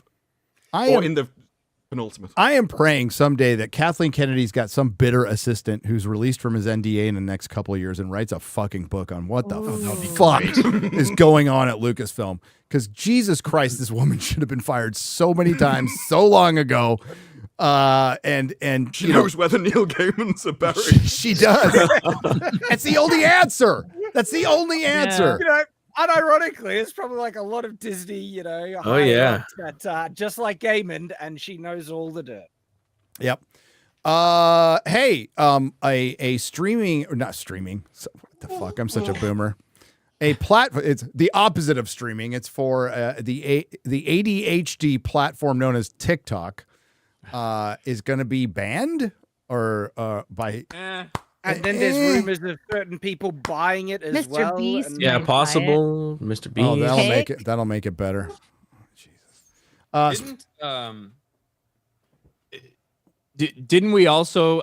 I saw a report. I don't know if it's accurate. I just saw it as I was scrolling through that Biden was willing to delay it and let Trump make the ultimate decision. Yeah, I saw that. So he's not actually going to enforce it. But exactly, unfortunately, when it comes to something like this, though, companies are still going to act as if it is enforceable because ultimately, all it takes is just one day to make the incorrect decision after the date that this goes into effect, and then all of a sudden you can get sued by the next administration.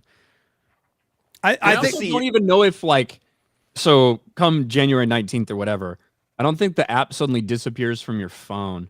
I think that unless they do it, like from everything I've been seeing about this specific story is that TikTok is the one that is basically trying to what it was already doing, which was trying to sow, whatever you want to say, this division of all kinds, from the content that they were putting forward, really just idiocy for a lot of our kids. But what they're going to do is they're going to, likely try to shut it down themselves. And then it's going to have something like, thanks to your government or thanks to your country or whatever it might be, to basically piss a bunch of people off. And again, basically do exactly what they were trying to do before. What exactly is behind this ban? Is it because it's owned primarily by owned by a company China. that has Communist Party members in it, CCP members in it? A lot of control by the CCP. Which is, just for the record, which is every fucking company. Which is China, every company, by the way. Because that's how communism works. Yes. I listen, the way I feel about it, I think that this ban is a slippery slope in terms of the government stepping in and doing this. I think as long as everybody's fucking well aware of what it is and so much of it is disclosed and things like that, I don't have a problem with TikTok staying around. I also think that a lot of people feel TikTok is just blue-haired weirdos spouting transgender, non-binary shit. Just like YouTube and just like a lot of these social media apps, your Instagram reels, whatever, it's an algorithm that's dictated on you. If it starts feeding you things that you're not going to like, you're not going to watch.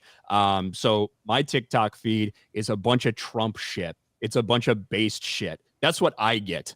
And I feel like the thing is very similar for anyone else as well. Did you say slippery slope? Because that's a Chinese slur. No, that's a good one though. I believe the original issue. I don't like TikTok. I don't like fucking shorts. I didn't like fucking Vine. I'm old. I get it. I don't care. I think TikTok is fucking trash. But I don't think it should be banned at all. And I don't want it to be banned because then fucking Google will try to push try to get the TikTok refugees and push more of that shorts bullshit. Which I hate. The problem is that there's another Chinese app Redno. that is Redno. That's basically the same thing. And it's why don't they just call it communist? They should call it communist note at this point. As a teacher of high school students, every single one of them has been talking nonstop about Red Note. So they're all jumping straight to Red Note. And so even though they have probably no idea what's actually going on with this, because again, it's not that the government's shutting them down. It's more of saying you have to actually divest your company from China to continue to operate essentially. And they would rather shut it down than sell it, which I think should be concerning because here we have a foreign adversary that basically has a data gathering app. Data gathering. That's the problem. That's my biggest concern with this because the government doesn't want competition on gathering data. The American government wants to do it. It's fair. Eye on you. Yeah. Only Mark Zuckerberg and Elon and everybody else can do this stuff. Hey, I'm not saying that is justified, but the issue, my biggest concern is that this is a foreign adversary that's collecting this data. That's but the issue is that you don't have an argument against it. Because I've seen loads of people go, well, they censor these dates. It's like, okay, but you've been censoring me in America when I'm a UK citizen about loads of stuff that I can't talk about. Like, well, okay, this is sending out an ideology which is destroying our nation. Like, well, you've been doing that on your apps before anyway. It's like, what you really need to do is work out why TikTok and Rednote have taken off and your apps aren't, and fix it. What is the void in your culture which is driving people away to foreign nations in the first place? Let the free market decide. And yes, the free market is dangerous. Freedom is dangerous. The free market has decided that the communist app stays. But also too, like it's about trying to make sure that we have the ability to like have access. Like basically, if a wrong is done, like we can sue these companies. And again, we have at least the potential for something to happen. And in some cases, it has. Whereas for a company like this, we don't have that same ability. We can't go after their servers, or we can't like subpoena their servers or Freedom of Information Act or anything like that. So I think that's another key factor here that needs to be. I think they have all their servers in the US. They're supposed to. I think it's just there's issues with it, like phoning home and stuff. That's the data gathering. It's the company that owns TikTok is also owned by CCP. Like officially, like there's offices in the building, and that app gathers your data. Now, to what Ryan said, so does every other fucking app, and Rednote also is Chinese. Directed ad, yeah. So like just to target this one. China too. So hang on, is there a difference? Just to target this one is useless. Well, hang on, is there a difference though, where if the US government goes to Facebook or Google saying we want some information that you have gathered on private citizens, that you mean what they did over the last 4 years? Yeah. Sorry, I just wanted to point that out. In the US, there is a protection where that company can say no.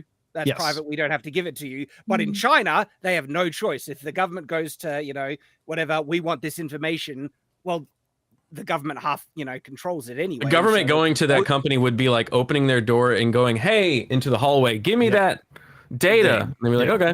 They could 100 go anywhere. States, potentially, the company can basically tell the government to pound sand until they come back with a warrant. The issue here in the States is the fact that these corporations are basically acting as NGOs because they're doing the government's bidding, and that's a completely separate issue to itself. They're cowards. That's the problem. Yes, they're cowards. Get that Hollywood Reporter article, Garrett. The reason that I just am not Greymaster has in there. The reason I just don't fucking care about this all that much is because China has all of these fucking connections across the board in all these fucking other companies anyway, right? The idea of banning TikTok making a big difference in the amount of data they already have and collect on a daily basis on fucking US citizens and people all around the world, quite frankly, feels to me like there's a massive fucking crack in the Hoover Dam. And you walk up and put a Band-Aid on it. And that's the amount of like stoppage that you're going to do by just banning You're not wrong, Ryan. And you have to consider, and that's why I think it's so ridiculous that it's like people are trying to use so much like political power to do this or do that. I don't think it's that. And I'm not, fuck the CCP. I'm not defending them in any way, shape, or form. Yeah.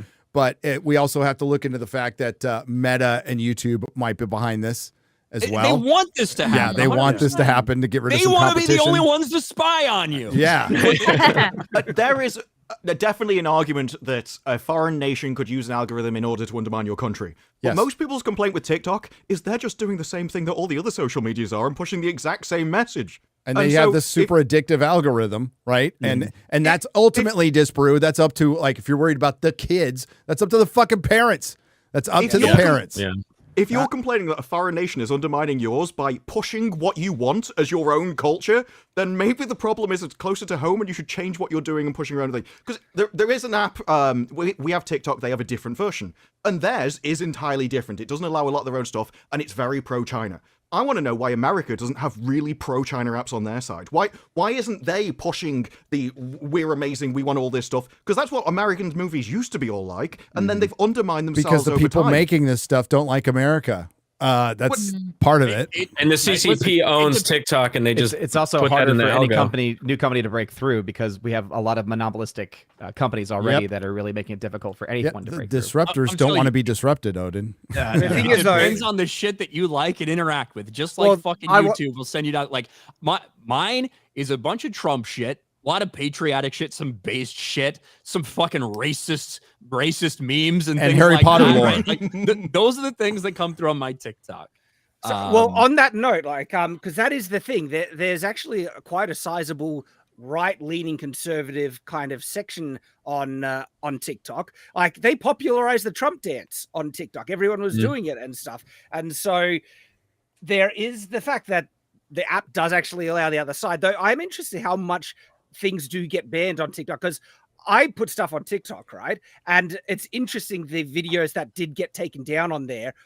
And my nunchuck rant, it got taken down because I was making fun of nunchucks. Don't know why, but that was too, problematic. Making fun of their culture. You're making fun. Yes.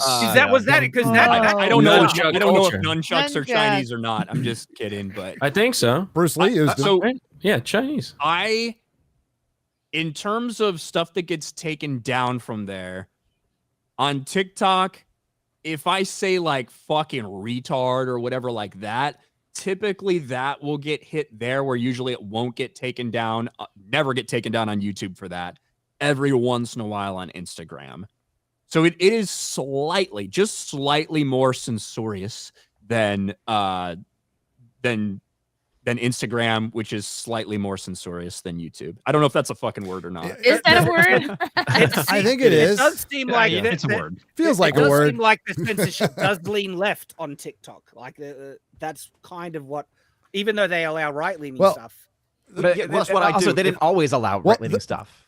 You put your thumb on the scale. You don't ban stuff, because if you ban stuff, people go somewhere else. So you put your thumb on the scale to slowly nudge people in a certain direction. The real question is, if this is such a horrific thing, then you would expect the Americans to be having their own thing, which slightly nudges you in the way that they want. But if everybody agrees, it just seems weird that you're going to ban one of them. Well, that seems like that's what Twitter is now. It's trying to be now. So there is no law on the books, but the by the American way. government hate that one. So there's no law on the books right now that says TikTok is banned. I just want to make that very clear. Like, the law actually applies to any organization that is from Iran, from China, from very specific countries, and that fits certain criteria. Of course, of which TikTok is the main. So and TikTok is the main one they had in mind. But if, like, for instance, Red Note gets to the point where it meets that same standard, they'll be able to do the same thing with that one as well. Yep.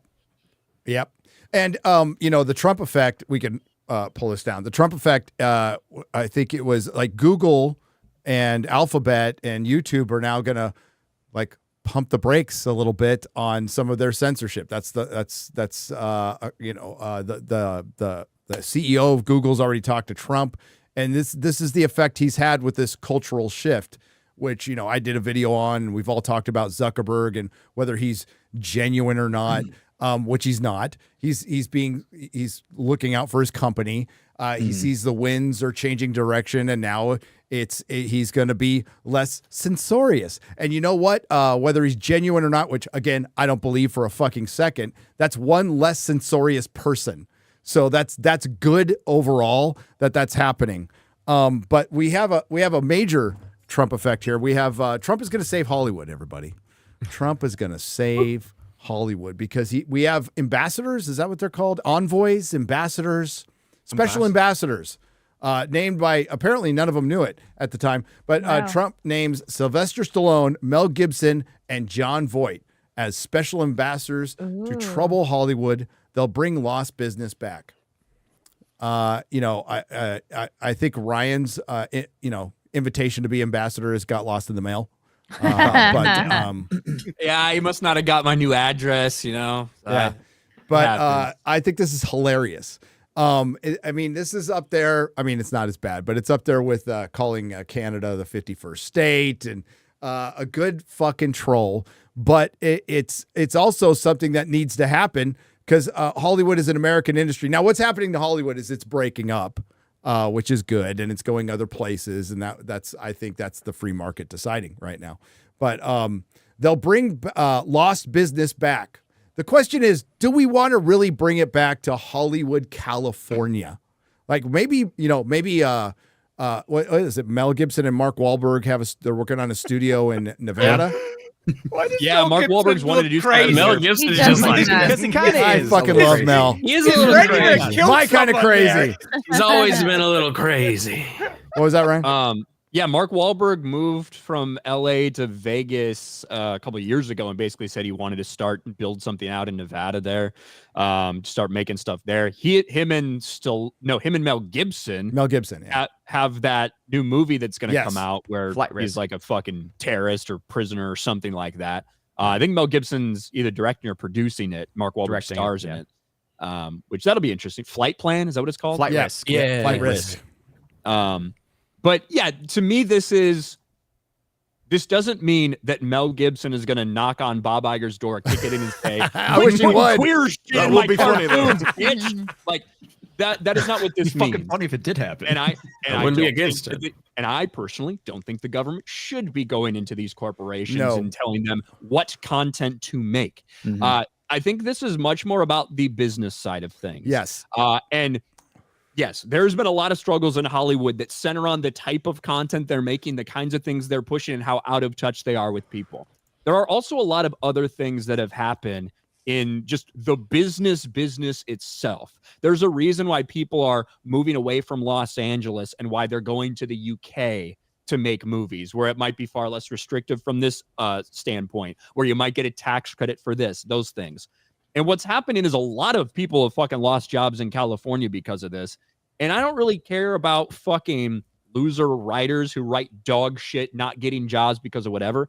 But there's a lot of people that go into making a movie, making a TV show, things like this that have nothing to do with the type of content that's being made. They're just there for a gig. They're there for a job. They're there to hold a microphone. They're there to move this light. They're there to hold a fucking camera. They have lost a lot of jobs because people are moving out of Hollywood unless things are being made there, period. Yeah. And the below the line workers have been hit the hardest, and they're the ones who don't have a dog in this fight. They're the ones who are just kind of the working man and woman in Hollywood, and they've been the worst affected. By the way, they're the ones who watch us because I get emails saying we watch you. We're watching it. Like a makeup artist just contacted us and said, while we're applying heavy, makeup, costume makeup and stuff, they're listening to FNT. That's fucking crazy. Awesome. That can't go down well sometimes. That's not safe for work. Okay, but like, I mean, that's the sad effect of this, and I don't know how it gets better, especially with the state LA's in right now, which it's not going to get out of for a long fucking time. Karen Bass, by the way, now there's a scandal that apparently has been known about and covered up for a little while. Some misappropriated tax money, maybe some bribery. New York Post reported on that today. So we'll see how long she lasts. But it's good to have an ambassador to like let's do business again. Sly is the best person to have on this. Like Sly is like killing it right now. He's got one of the best shows out there, Tulsa King. Also works with Taylor Sheridan, who's a money fucking making machine right now. Landman just ended. It was the #1 show again. I haven't seen the last episode yet. It's good. It's very good. Very good. I think what the problem is, it's like if you've, especially for years, systematically been biased towards one side, and you've replaced all of your staff with people of that ideology that think that way, they don't know how to get back to a business perspective. They don't know how to make something else. They only know how to make what they've always been making. And so you do need some kind of institutional power to bring in people from like the old guard or when things were successful to go, no, you need to be doing this, to show them the way and basically work out who should be there and who shouldn't in the first place.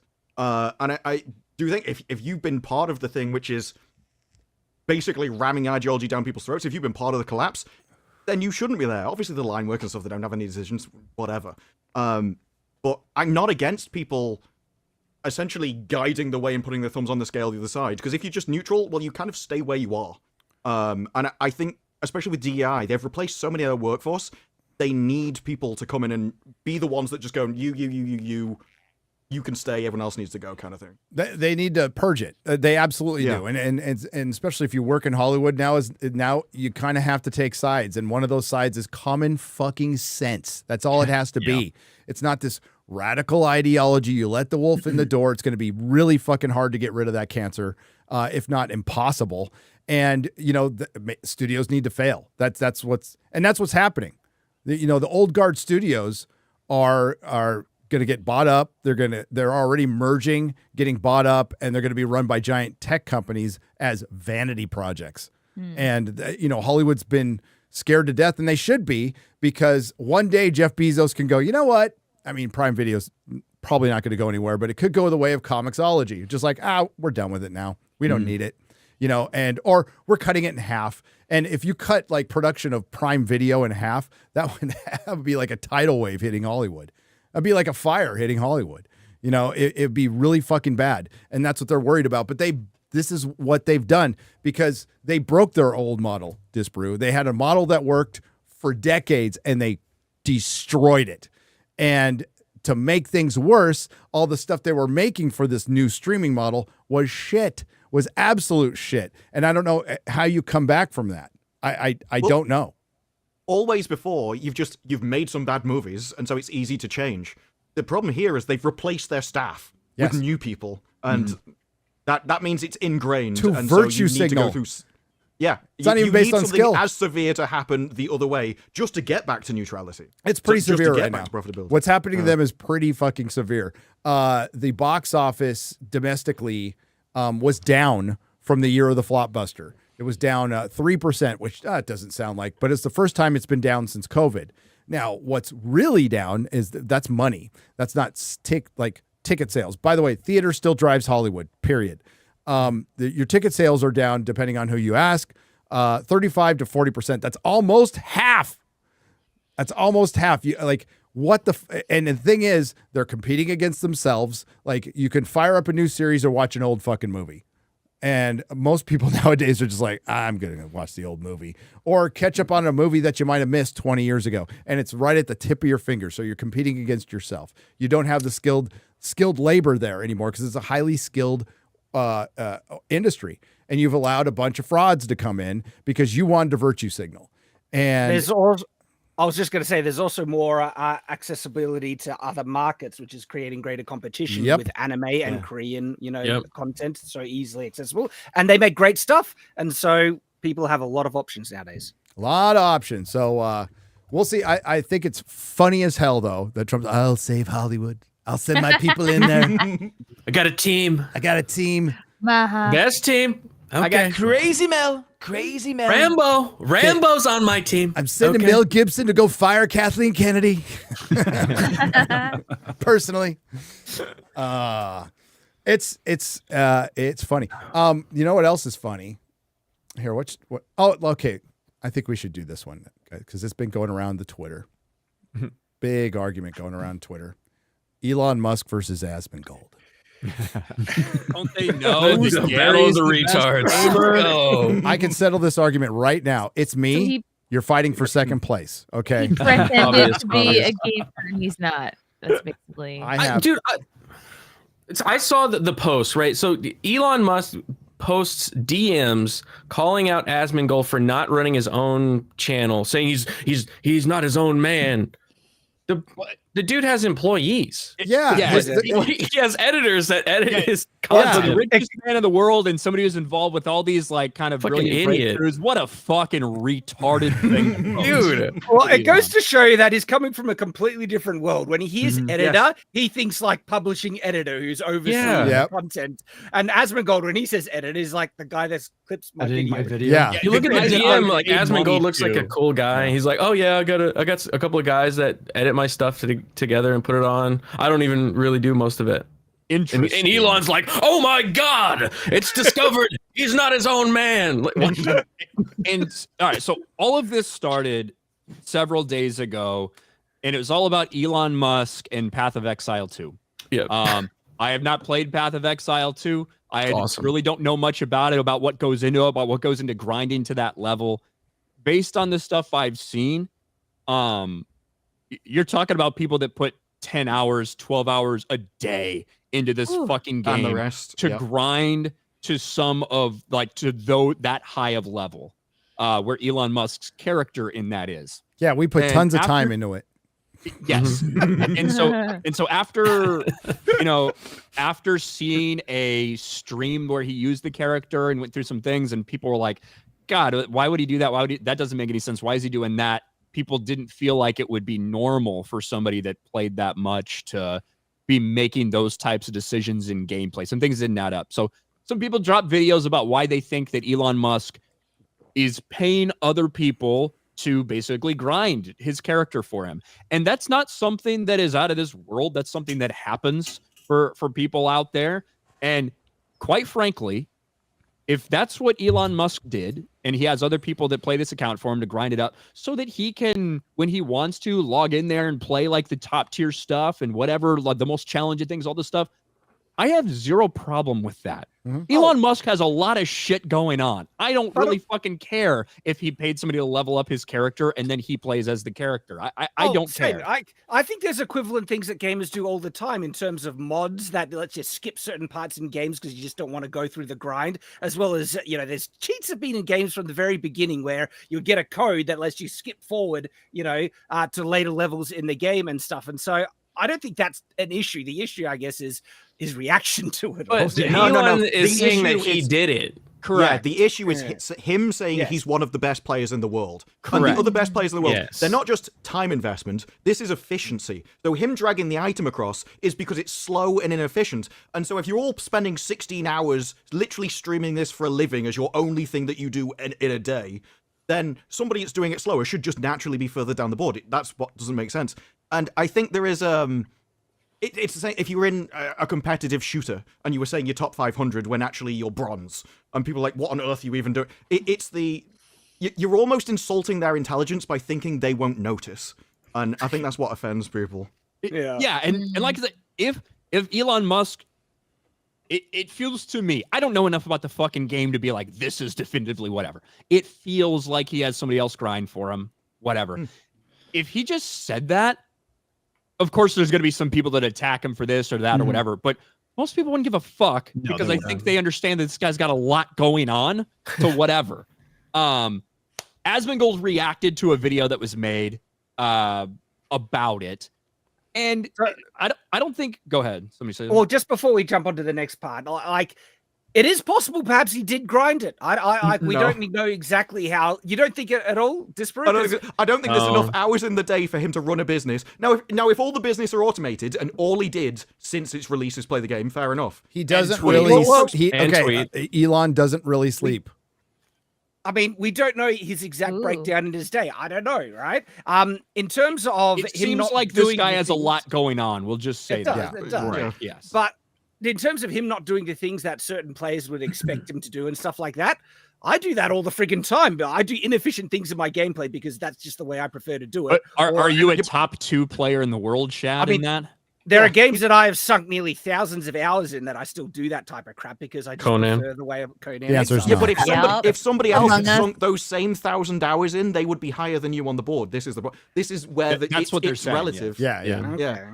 Like, he would need to be both play a lot and be one of the most efficient players in the world. And sharing DMs. Come on. Yeah, that's and that's what all this leads to. So Asmongold reacts to a video that someone else made. Quinn, his name, YouTube name Quinn. Video blew up. Basically, Elon Musk is pretending to be good at this game. And went over a lot of stuff in detail about why they don't think that he leveled this character all the way up by himself, how much time you'd have to sink into it, what the style of play he was using, all these things. Asmongold reacted to it, and I don't think it was very mean-spirited, but Asmongold was kind of laughing about it. He's like, yeah, I don't think there's any way Elon did this. Like, if he could prove that he did this, I'd stream on X for a fucking year and blah, blah, blah. Said all this stuff.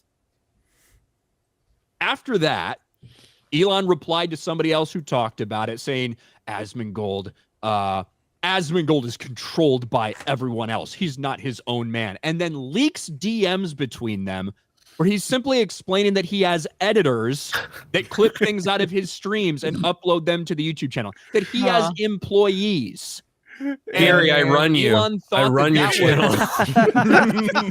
And Elon thought that was some You're big not your own man. Wow. He fucking leaked Asmongold's DMs over this. I get it, man.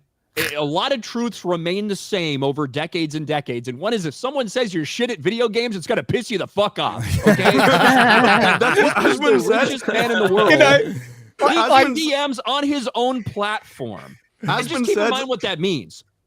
Elon Musk has the capacity to see each and every single DM that gets sent on this fucking platform. Period. He has that capability. Yeah. And he's willing to leak DMs. His reaction is completely retarded. It's made him look really bad, and it has affected my, opinion of him. It's much more negative now than it was. I'll still give him credit for when he does good things. This is just dog leaking crap, DMs is bitch made, even if it's made by the richest man in the world. Out of anything out of anything that has convinced me that he is a legitimate gamer, it's the way that he is spurged out in response. My two favorite Asmon comments were, I don't care about leaking DMs, but saying I'm bad at video games is a step too far. That's uncalled for. Draw the The line. annoying thing is, in general, I like most of what Elon Musk has done and what he represents. Also, certainly not everything, especially lately. A couple of weird fucking things. But for the most part, yes. I like most of what Asmongold says and does, the content he puts out. Most of it, not all of it, certainly. So it's fucking annoying that these two are beefing over this, and it's so massive. And I guess it would be one thing if that DM. I still wouldn't want anybody to leak DMs. I guess it would be different if Asmongold did talk to Elon and be like, bro, I know you're a fucking great gamer, but I just got to do this for engagement. I got to pretend like you suck for engagement. And that was the DM he leaked. Instead, it's something that he thought was an own that he ended up getting ratioed on, which I think is against terms of service on his own fucking platform. He got community notice for it. Yeah. It's so dumb. The other funny thing is that before this, it was Diablo 4 when he was like, I'm one of the top 10 players in the world. And then Asmon said Diablo 4 was such an easy, simple game. No one realized in that that it was inefficient.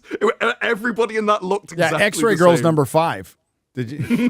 Could it be that he's an investor in this game and that he wanted to create drama to get attention? Nah. So, I think he was a gamer own it. and he got called out and he acted like a gamer. So I do think that Elon Musk is a gamer. And I think that's great. I think it's great that he calls attention to video games and stuff like that. And if he had other people grind for him and then plays those characters, I don't really fucking care about that in general. But yeah, the fact that it is that he's so sensitive about it, my bad. The richest man in the world, that the richest man in the world feels that, jaded or shaded by the stuff that's being talked. It's just wild to me. It is weird. If you're in a trash talking scenario and someone's going, you're crap at this game, and you just reply, bro, I send missiles to Mars. I don't know how you come back from that. That would be a good response. Yep. That would have been fine, but it's funny. And like this year is only 17 days old. It feels like we've gotten a year's worth of shit. For real. Remember the terrorist attacks in New Orleans? Remember the Tesla bomber? It feels like a long time ago. It was ages ago. Ages I feel ago. like, saying it's been a rough year is justified. It's like, it's only been 3 weeks. Well, at the end of last year, I mean, Lord, we had so many freaking things happen. Yeah. It's like just nonstop going right into this year. Stay positive. Stay positive. I guess they're moving the inauguration indoors, right? Did I hear that? Yeah, because of the cold wind chill. Yeah. It's supposed to be really cold. And whatever excuse you want to use, that's a good idea. I think it's a really good idea. Attempted to assassinate the president. He shouldn't even go. Elon should just make a hologram of him so he could stay safe. Yeah. Oh, I thought you meant Trump. somebody I was else like, do well, it he and has to say be he did it. Ultimately, I don't know if the decision was made because of safety or just because it was too cold. In my mind, I think Trump would have loved to have had a massive fucking crowd at his inauguration. Yes. And would be willing to risk whatever fucking whatever you got to put up, whatever you got to build to make that happen.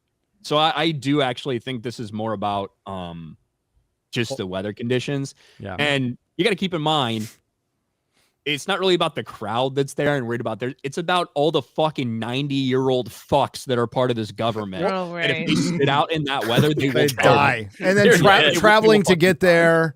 And there's a huge storm. Fuck, it's gonna snow here. Oh, Comics. damn, it's gonna be cold. It might snow On in New Tuesday. Orleans. Yeah, yeah. There's optics to it as well. Like, we had a PM resign, and it was pouring down with rain on him, and he just looked like an absolute loser the entire time. So, It's better to do it rain. It would snow, if anything, which would look badass as fuck. Yeah. For the record. It would. But yeah, as Odin just said, it might snow in fucking Louisiana all the way to New Orleans. Like that's insane. North Florida is supposed to get some. Yep, they are too. We're getting another polar vortex. Go watch Ryan Hall, y'all. He's great. He's fucking awesome. Love that dude. Love that dude, man. He's all, it might rain all the way to or it might snow all the way to the beach in the south. All the way to Gulf of Mexico. All the way to the Gulf of Mexico. All right, we're going to get soups. Everybody ready? Oops. Yep. Ready? Ooh. Ready? Do it. Ready? Let's do it. Magnum Norris for 100. Thank you, Magnum Norris. Elon just proved that he's no better than Russ Hanneman. Tres Comas. Am I saying that right? Tres Comas. Tres Comas. I need a car that opens like this, not like that. I have 2 nannies suing me. One of them is telling me the truth. LMAO. Rollin' the Wretched. 4 parts for $100.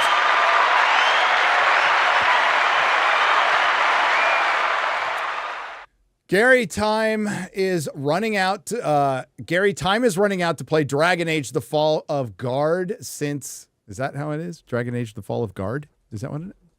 The fail. Dragon Age, the Veil Guard. It's fail. the fail guard. I actually can't read it. I need my monitor like right here. It's bad. Ubi You're gonna be Daredevil soon, Gary. I am going to be Daredevil. That's why he's my favorite character. He can't see. Ubi Flaccid is likely on borrowed time. I am not sure how many doors it has to open or how many cliffs to run off of, but you should have Ryan on your stream since his DEI will be invaluable. It will. Speaking of Ryan, he mentioned his I Am Racist course last week and said it is $99.99 per month. So how many months is the course, Ryan? Paying for the course will cut into Gary's super chats. So I am wondering how long Gary will have to hoe with Ian. Well, listen, you have the beginners, which is a 12-month class. That's $99.99 a month. So I will help you achieve all of your goals in that aspect. We'll knock it out. But obviously, that's just entry-level shit. If you really want to make an impact on your life, you have to sign up to be a top N. And that goes for a little bit longer. A little bit longer. A little bit more. So, is this going to be like the liminal order? Yeah. Oh. Maybe, yeah. Yeah. 69 for 69. 69. Is there a discount? 69. Be a discount. How's he doing? What's he doing? Is he selling? Nobody knows. Nobody knows. Is he selling Bibles? He's adjacent somewhere. Yeah. Hi, Ian. Grace Randolph was back last week, and I must admit it was nice to see a woman on the panel with real hair. Not even that lesbian Disparu has real hair because no one would even cut their real hair like that. Bring back realism to FNQ. Wow. No one with any talent would cut their hair like mine do. I have real hair. He's waiting for Mrs. N to. Well, no, she could cut your hair in Florida. Are you coming to MegaCon, Disparu? Yeah. I am. I was just gonna shave it off. Dude, just get some clippers. Number 2, go. Yeah. I mean that's lesbianic too. So there you go. Sure. I mean, if my hair can be literally any length and people claim it anyway, it's like, why not? What's the point? Just take it off. You should shave the sides. That's all you should do is shave the sides. That side shave going. Just one side though. Just side. one. Yeah. Today's read is Matthew 15:8. These people honor me with their lips, but their hair is far from real. Hail FAQ, the Fellowship Chat, mods, Baby Thor, and RIP Pizza Time Pizza. I'm so sad about that. Man buns are very gay. That song is more dead than Star Wars.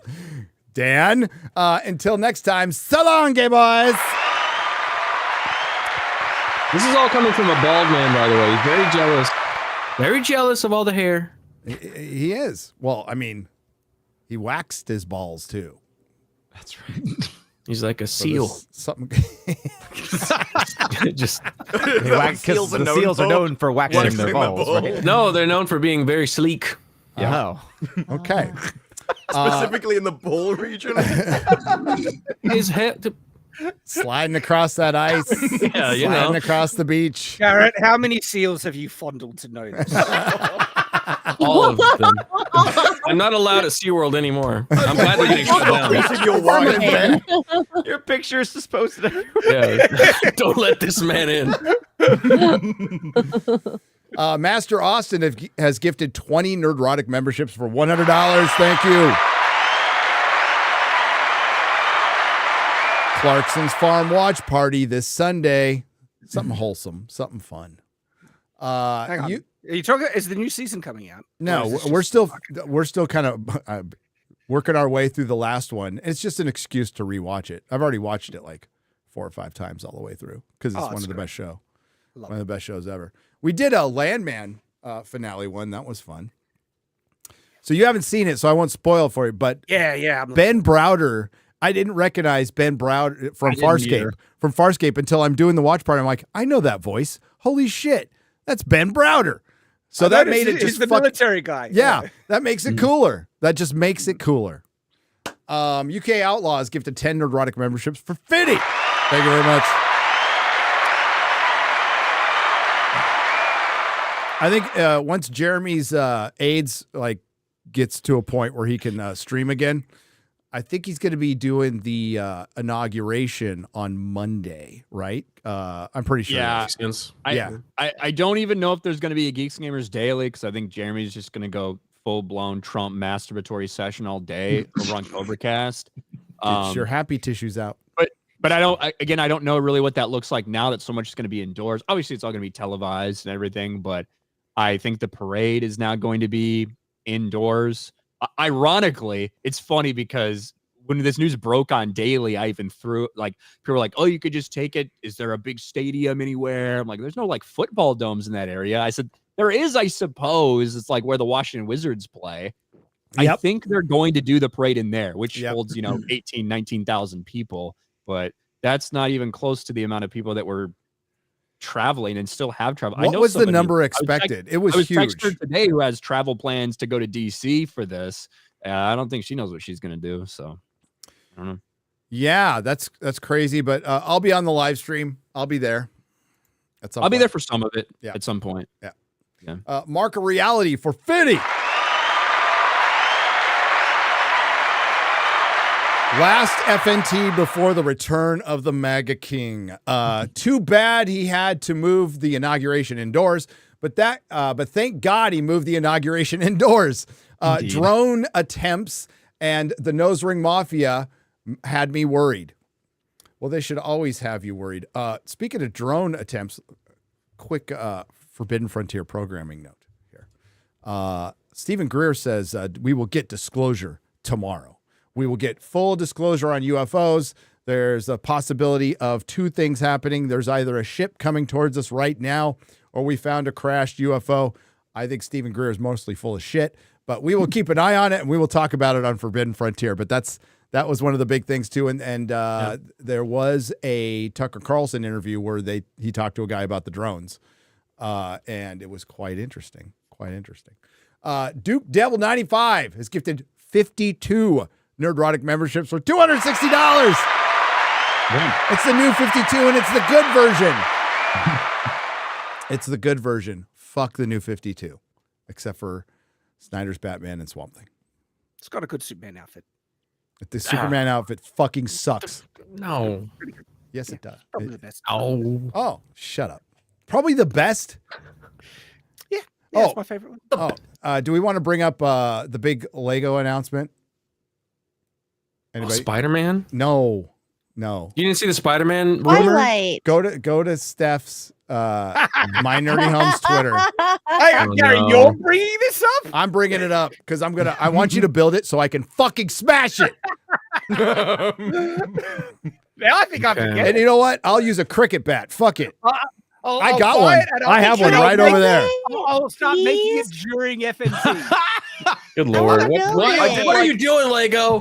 I did like Get how your many shit responses together, Lego.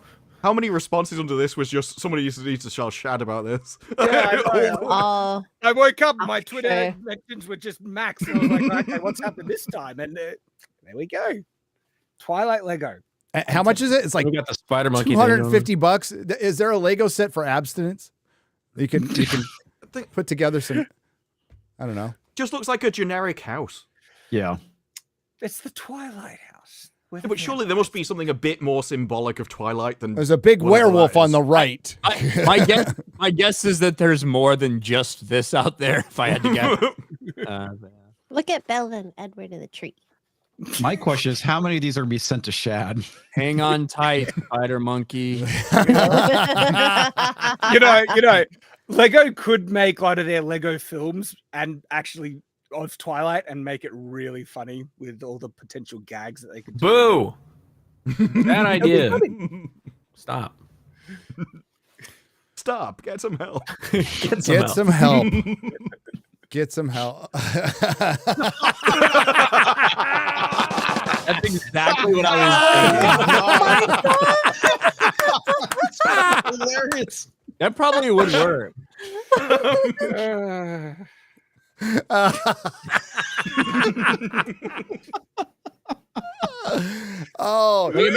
Core member made another one. Like, Core, if you just I put it in butter Friday out of the Night fridge Tights. to do it. Garrett, what was Where? that? If you just took butter out of the fridge to do it, I feel like it would be a little bit rough. Maybe if you did have some margarine, that would spread easier, obviously. But that's the peak, the one that's supposed to be for like corn on the cob or whatever. Yeah. That's the peak right there. I guarantee you people have used it. I promise you. What, on their Absolutely. junk? If you've thought of it, The someone's world done is it. fucked up. Yes. I think it was core member. I put it in Friday Night Tights main, not research. That it's one, Ryan. yes. It's Oh, that Ryan. one, yeah. We got to show that one too. That one's pretty fucking funny. Yeah, I mean, I've seen like spray on lube and shit like that. So that fucking works. That makes sense. Just be careful using food in your hoo-ha. Look how weird I look. God. That's how you normally Yeah, when you turn your face. Nose is kind of not your nose. No, yeah, it looks weird. It like ages 30 years when he turns. Wow, she doesn't look happy. She is not happy. She's not No. Just disgusted. Look at that. Just trouble in love land between Entrapment. Ryan, what are you doing with Gone your Girl. hands there? Yeah. What are you doing? Yeah, that's what he's doing. Gaiman. He was. Forcing my fingers into her asshole. He tried to six That's why pack she has that Bree. face. She's like, She's like, no six packs in public, Ryan. Like, not here. Not here, Ryan. Not here, This Ryan. is her moment. I was upstaging her. Sorry, Bree. Yeah. Duke Devil 95 on the Streamlabs side. 3 parts for $60. Duke Devil, what's up, brother? That was 52 gifted memberships for my 52nd birthday this weekend. Oh, you're fucking old. Woo! It's all downhill from there, buddy. Trust me. Trust me. And I realize that I've been watching FNT for 5 years. I am so sorry. I am so sorry. So sorry.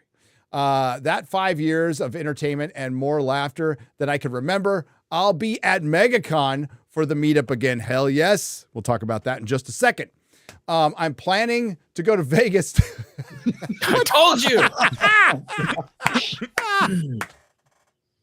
Poor Roland. Oh shit, poor Roland. Oh no, release the McCracken. You fucking This is genius. worse than the Roland Dobby Elf. So that's meme Roland, that they did. everybody. It's not Wilson face Fisk. reveal, I guess. Yeah, Wilson Fisk. it's not Wilson Fisk. I'm planning to go to Vegas, to which hopefully will be announced soon. It's always great to meet with you, but I will really enjoy now is meeting all of the friends I have made through FNT and get to stream with every week. That's what it's for. I love that you guys are hanging out with each other. You guys do like meetups on your own now, which is fucking great. Mm-hmm. All that just because Rise of Palpatine pissed me off and I found FNT. Damn, I guess I have to thank Disney for that. Thank you for all you do and creating a way for all of us fans to come together. See you in Orlando. Hail, brother. So we might have some panel information or no panel information. I don't. That's a really horrible thing to announce. Why would you say anything? I don't know why. Because I talk for a living.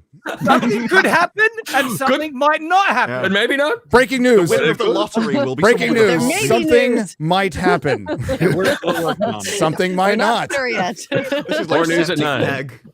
But we do have a meetup. I think they've thrown the link in the description. The meetup will be Saturday, 7 p.m. Eastern at Universal City Walk at the Red Coconut Club. Be there or be square, losers. So, and that's where we had it last year. Yeah. You do need to RSVP. Hopefully they pump the volume down a little bit on the music this year because we were all screaming our heads off, but I think they said they're going to do that. And maybe Ryan and Drinker will get fucking completely shit-faced again. That will be funny. I'm not getting that drunk again. You say famous last words, buddy. I am getting that drunk. Famous last words. I'm not. You know what? You did get that X-Ray girl. You did get that drunk, and you held it better than both the Drinker and Ryan. Yes, I did. Yeah, you did. But not in There's Texas. no way she drank as much as she drank in history. There's no X-Ray way. Girl and Kara told me that I went to sleep on the floor, and I forgot about that. Yeah. Last time when I got back. Garrett, we had to pour you out of a car in Vegas one time. And That's true. I had to carry you. Yeah. Oh my god. My favorite Quarter Black moments was it was one from Vegas, and he was on the stream, and someone went to him and he just went, I shouldn't be on camera. I don't remember that at all. Have the wherewithal. That's good.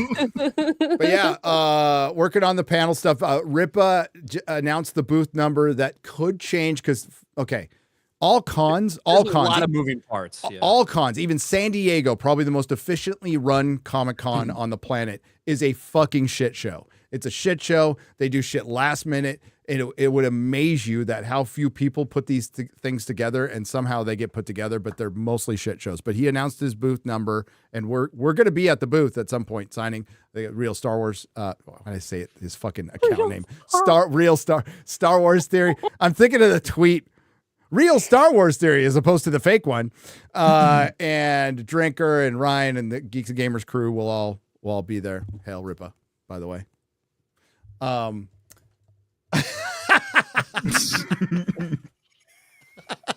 no. Oh dear. For the folks at home, there's the children's book with Diddy's face and the little mutant Down syndrome child that's on the bottom there. A hero looks like you is the message that Disney wants to give. It's a little Usher. It's a little Usher right there. Is it? I still find this thing so racist. I grew up watching Jackie Chan movies. He doesn't look like me. I don't need people to look like me to be invested and everything like that. This message is just and that's why we talked about it in pop culture, because pop culture, politics is downstream from pop culture. And now we are dealing with shit in real life where I have to be saved in a fire by somebody who looks like me. Like, are you fucking retarded? kidding me? They'll at least tell you it was your fault. They wouldn't save you. Dude, we'll save it for Rumble, but there's a video of this guy just fucking ripping the LA City Council, and it's wonderful. It is great to hear. Wait. Oh, I've liked some of Usher's stuff that he's put out over the years, but I always wondering what inspires you. Never in the world did I think that Burn would actually be a reference to his asshole after Diddy fucked him. You know what I mean? I thought it was something else completely. And you think it wouldn't after all the baby oil. Well, it's, you get revelations after, you look at music a different way, right? Judas Priest, Rob Halford, Living After Midnight. Yeah, Hellbent for Leather, Living After Midnight, rocking great metal songs. And Living After Midnight is about the gay scene of going downtown and fucking a bunch of dudes. Still a good metal song though, but it just gives you a little extra context, but that you may or may not like. Hail Judas Priest, they're one of the fucking greatest. They're great. Raider 03 for 5533 doesn't say anything, just donates 5533. Thank you very much. Steve-O for $49.99. Everyone remember Major League 1 and 2. Oh fuck yeah, Bob! Two legends died on the same day. Anybody remember Major League 1, which is on 4K, by the way, go buy it. It's one of the best baseball movies ever made. And 2 with Bob Uecker's color guy, Monty, who never said anything. That's Comics Division. You got anything to say about that?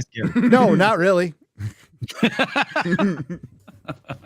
I got plenty to rest say, in peace, Bob Uecker, one of the greatest announcers. He was a great baseball player. He was a comedian. Like there's stuff going around of him on Johnny Carson. He was a truly like funny, foul-mouthed dude, and an absolute fucking legend. So rest in peace. He lived a good long life. And David Lynch, the late great, now late great David Lynch, who was the king, a true auteur. And the king of fucking weird and an absolute legend. We will never see the likes of him again, ever again. Not everybody liked his movies. Nobody understood him. That was the point. But he was a fucking master. He was great. Lost Highway. Dude, Lost Highway is out there, man. That is. It is. Mickey, what's his fucking name now? Beretta. Mantle? Oh. Beretta. Come on. He just died. Got away with murder. Help me, Chad. Mickey Rourke. He was so fucking weird in that movie, dude. He was so fucking creepy and weird. My first David Lynch movie was Eraserhead, which is really fucking weird. There's a clip. We'll play it on Rumble. There's a clip later that Perry shared that I completely agree with when it comes to art. Okay, this is Elite Neo, right? Elite Neo for Fitty. Elon has plausible deniability on his side as far as Diablo 4 playthrough goes, but PoE2, which is Path of Exile 2. Thank you. I knew that. I beat the game. Just forgot. Was way more is way more complex. There's no way he's as high level as unless someone was playing for him 24/7. Gary, you should challenge Elon to a Diablo 1 race. I would. I love Diablo 1. That's what I want. I want an Asmongold Elon Musk 1v1. Yeah, that would just settle it, and it would be fun. Raise some money for fucking charity or something like that. That'd be good. That would be so fun to watch. We're gonna, we should try to get Asmongold on Friday Night Tights. I like Asmongold. Yeah. See if you do it. Miss Rachel on the Streamlabs side for Fitty. Hail FNT. I'm really bummed out about the passing of my favorite director, David Lynch. Rest in peace. Yeah, we're losing a lot of directors. We're not going to get anything like a David Lynch anymore. That's what sucks. Is like you don't have to be David Lynch, but you could be Lynchian, and we're not even like surrealism has kind of worked its way out of film, which sucks. Really, there's no Terry Gilliams or people trying to be Terry Gilliam anymore, and I really miss that aspect. I guess the closest thing you get is like the show Severance. That's pretty surreal and weird. Kind of goes nowhere, but I know a lot of people like it. A little too slow for me. The first episode is exactly what I thought it would be of season 2, which is basically everything resets. We find out nothing. Oh, it's just more of the same. No, see, that's that. I took 2 years to wait. 3. I think it's 3. 3 years. No, 3 years. Shit. Wow. And that was my concern. I saw you talk. We've talked about it, and I saw you talking about it. Disparu. Like I was into it. You have to be in a mood to kind of watch it. It's not bad. It's just like it needs to go somewhere, and it's the kind of mystery box that can work if you answer something. Mm-hmm. And well, that's what mystery box is meant to be. You slowly expand complexity over time. That's what a good storytelling is.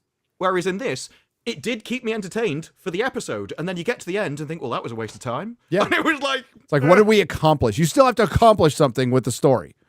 You know, like guess what? Mystery box was my nickname in college.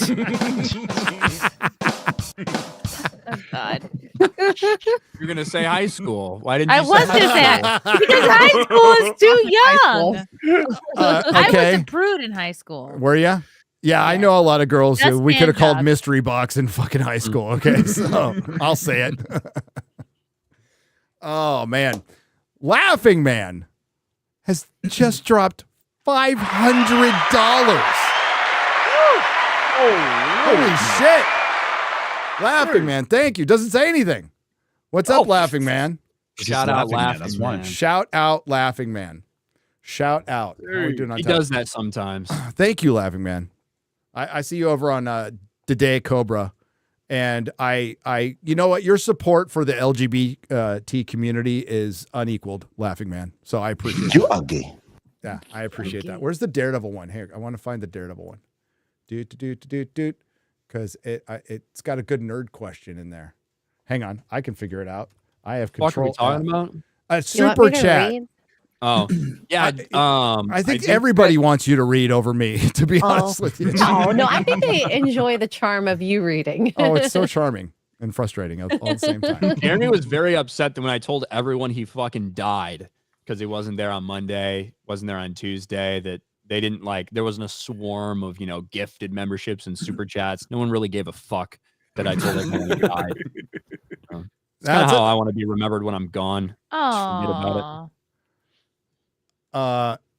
I don't want anybody making money off my memorial stream. Fuck you guys.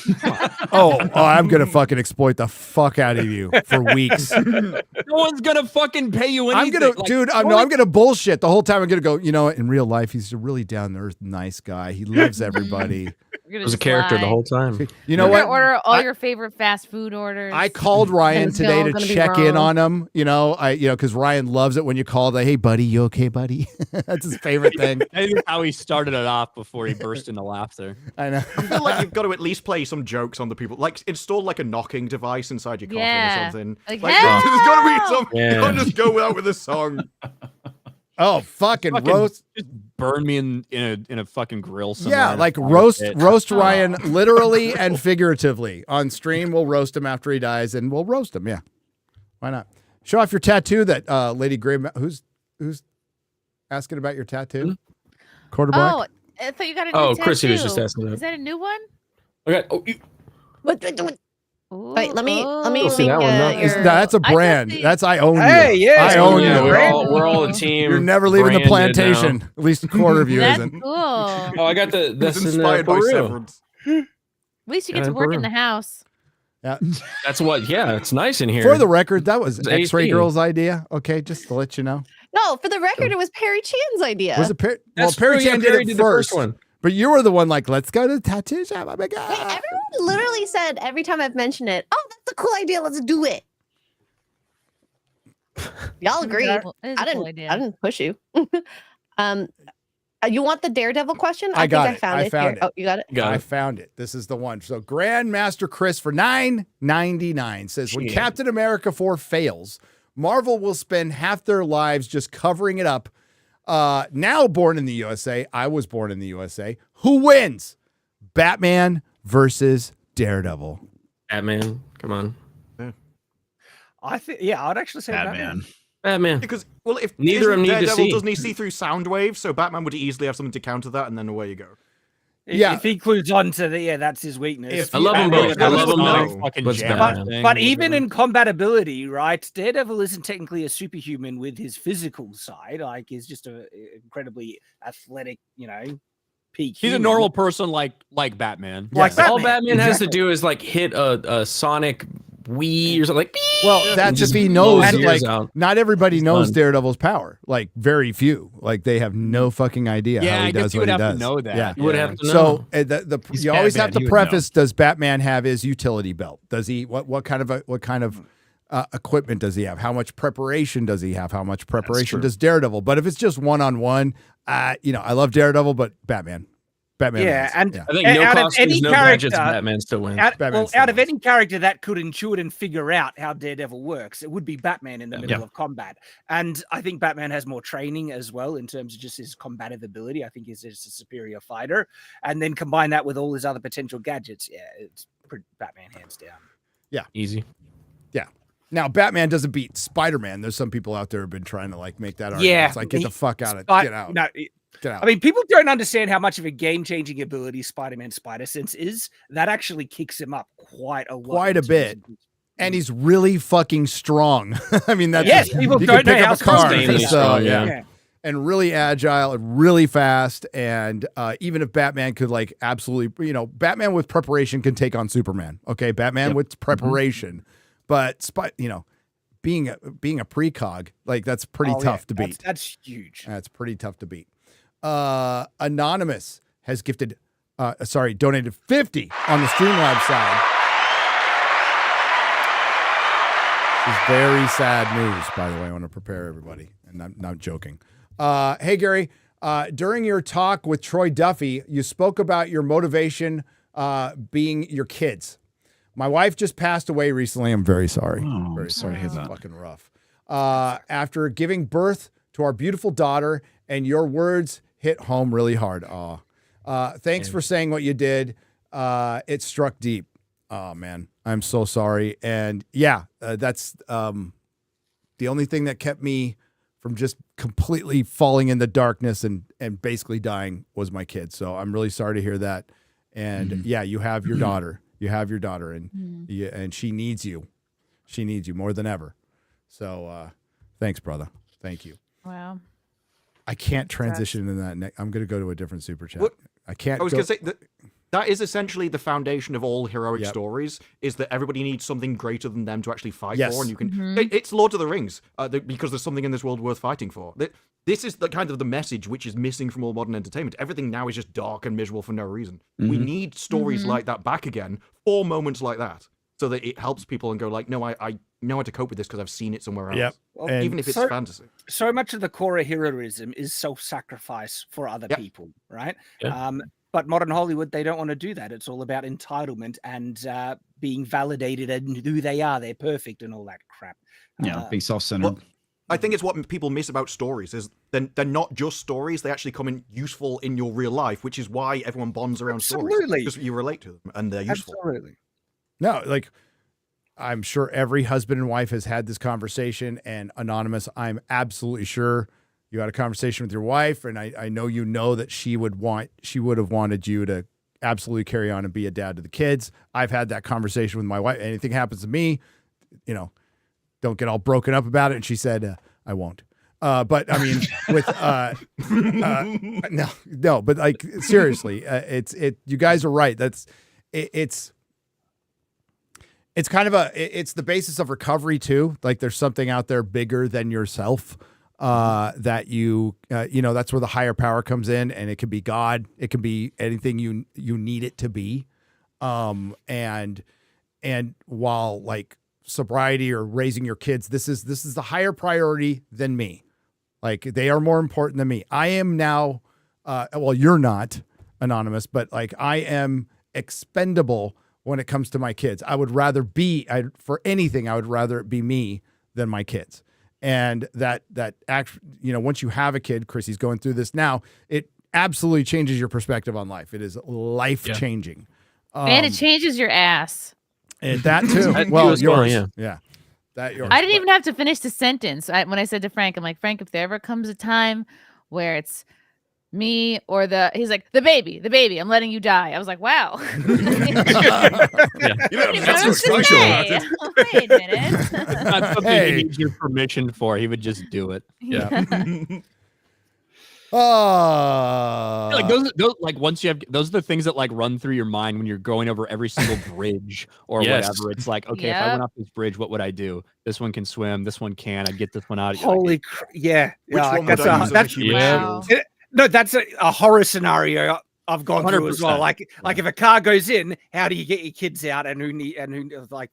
What do you do first? Yeah, let's do that. Get your fucking kids out. With certain things, adrenaline does kick in. I can't say for everything, but like when it's life threatening, it's pretty incredible. Like how pain gets turned off for a minute, and that fight or flight, like real fight or flight. I hope none of you ever experience it ever.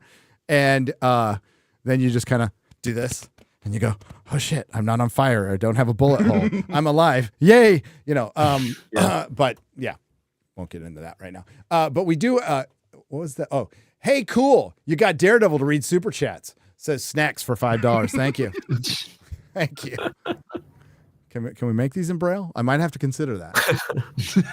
I don't think so. No, you 100. Make you Braille can get monitors, like Braille Gary. machines in front of you. Yeah. Mike Obama has donated 50. It's his birthday. Happy birthday, Mike. It says, I will pump Ryan until he loves me. I need this as a sound clip, please. Jesus Christ. There's a Mike Tyson quote too. All right, I don't swing that way. You know, black.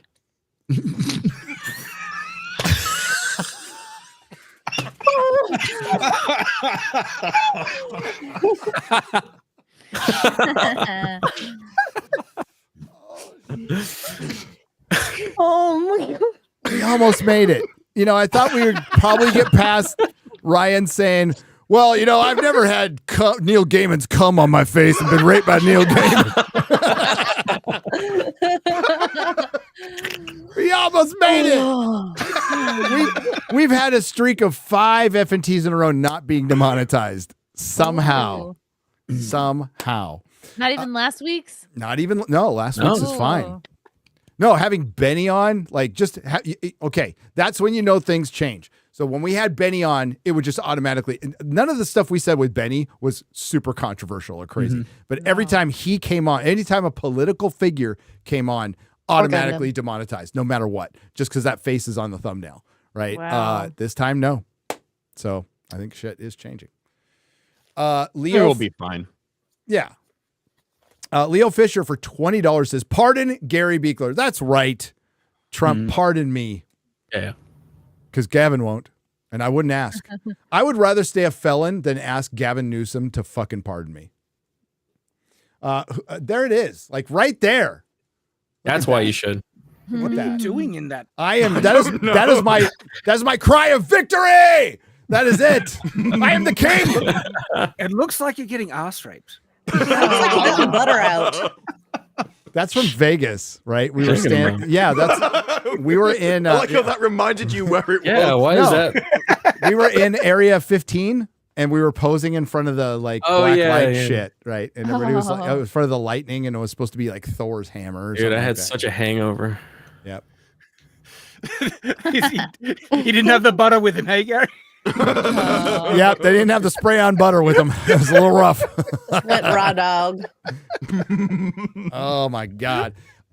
Speaking of Vegas, we're working on it right now. We want to get past MegaCon. Once we get past MegaCon, we will start making announcements. But I can tell you what weekend it's going to be on, right? It's going to be the weekend of WrestleMania.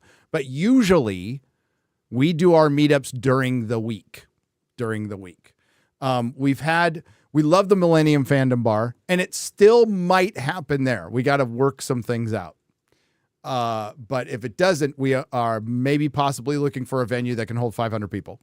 So if you got a bar that you want to fill up on like a Wednesday or Thursday, that would be like a weekend and probably your best night ever, even for Vegas, contact us. That's somewhat near the Strip. We're still trying to work with Millennium Fandom Bar because their gallery got subleased out, so we don't have the gallery. There is a possible solution, but I'm not super comfortable with it right now. But we need to talk about it. So it's still a possibility. So I'll let you guys know. But Yes, it will be.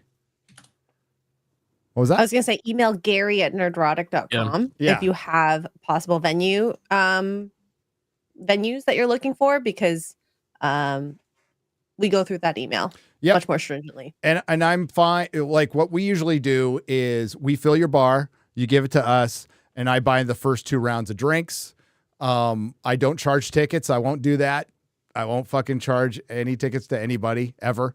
So that we've lost a couple of bars because they wanted to like charge us for the place and then have charge tickets. I'm like, fuck you. No. So I went somewhere else, but we have options. Vegas is still happening. We just don't know exactly where it is now, but full transparency. We're working on it. We'll make it happen. And it's the weekend of WrestleMania, not CinemaCon, because CinemaCon, for one, is fucking lame. It's boring and fucking lame. And the best time I had there was hanging out in front of, I think it's Black Girl Nerds Girl, Brian. And I was standing right next to her and Jeremy Johns, and she fucking was just mad dogging me the whole time. I'm all smiling at her. It was great. But then my friend Chris Gore had a stroke. So fuck that. I don't want to do it at CinemaCon anymore. I'm done with Bad that. vibes, man. Bad vibes, man. Yeah. Bad vibes. Hail Chris Gore. Love you, man. I'm here for the weekly Grace Randolph bit. Should we make it weekly, Chrissy? Ooh. Are you? Would you guys get sick of her? Yeah. Yeah. I mean, I think once a month would be interesting. You can do like a wrap Yeah, up. you're like a werewolf. When the moon, I get sick of everybody here, and I only see you guys. Once or a week. like a woman, quarter black. Well, you know, I was alluding that That's a period joke. blood comes out. I've heard that movie's not good. Oh, Wolf! It looked like ass. It's done by the same people who did The Invisible Man, which was fucking shit. So I'm not even. Hell no. It'll probably be about some abusive man or some shit like that. So, fuck that. I don't know though. Hopefully, Can't judge it. I haven't seen it. I did see Better Man. So I saw the monkey movie, a biopic about a British pop star no American has heard of as a monkey, and that looked so crap. It looked fucking retarded. And guess what? It's not. It's actually a really good movie. What, really? Wow. Yes. But this has been my entire. Does it matter the quality of a movie if it looks so awful no one sees it? It's like the monkey may work in the movie. No. Okay. But if it's a bad decision for the marketing, it doesn't actually so matter. You're equating success with being good. So they're two separate things. Actually, yeah, but I'm saying that you need to pick a movie based on also how easy it is to market, because it is no use being the #1 movie in the world if you can't market it properly. And I think that's what's happened. Yeah, I mean, it's a weird concept, and okay, no matter I wouldn't have invested in this fucking movie. Okay, there are high quality movies that fail. There are low quality movies that make billions of dollars. Very true. Like Avatar. That is a thing, right? Yeah. But I don't disagree that in order for you to have a successful run, even if the piece of art you made is great, but you didn't market it the right way, you didn't do the right things, right? That's a failure financially. That's a failure. It is artistically. It's a flop. It's an absolute flop. I think it's probably it's bombed, hasn't it? It's totally bombed. It's and fucking Paramount paid a bunch of money. It's maybe at best, and you can judge Disparu because you're over there. It might have done well just in the UK. Just make it a UK movie. I think it did 1.4 million here. And its budget was like 110. So, and he's wow. It's like Shawshank Redemption, right? Shawshank Redemption flopped at the fucking box office when it came out. And then, now whether that was because, I don't remember the marketing for Shawshank Redemption because I was a child when that happened. But it flopped initially. And then more people saw, more people heard about it, more people were going interested in it, all these things. It obviously did crazy fucking video sales. It got a re-release in theaters after that. And now people think of it as, one of the best movies of all time. But I mean, that's a movie that failed initially. Yeah. I think the thinking with this over here is you're like, oh, they're making a movie about Robbie Williams. And it's why? We haven't seen him for 15 years. Yeah, so see, that's the really thing I don't know. time. I don't know if he's still relevant in the UK. He's a big UK pop star, and the UK is so weird. In the 90s and early 2000s. Early 2000s, so it's been 20 years, right? Yeah. But Chris Gore is you got to see this movie. It's actually really good, and it's got a message of recovery in it. So I'm like, all right. So I went on date night, and the monkey thing actually gets immersive, and it really because that's what turned me off. The monkey thing. That's my point. It may work for the movie, but if it makes a bad marketing, I think it's the wrong call, even if it improves the movie. Okay, but did they explain it? Does the monkey make sense? The concept sounds fucking like the worst movie ever made. You should be clowning this till the end of time. But when you actually, but most of you are going fuck, I'm not going to see it. And I don't blame you, whatever, because the concept sounds crazy, but.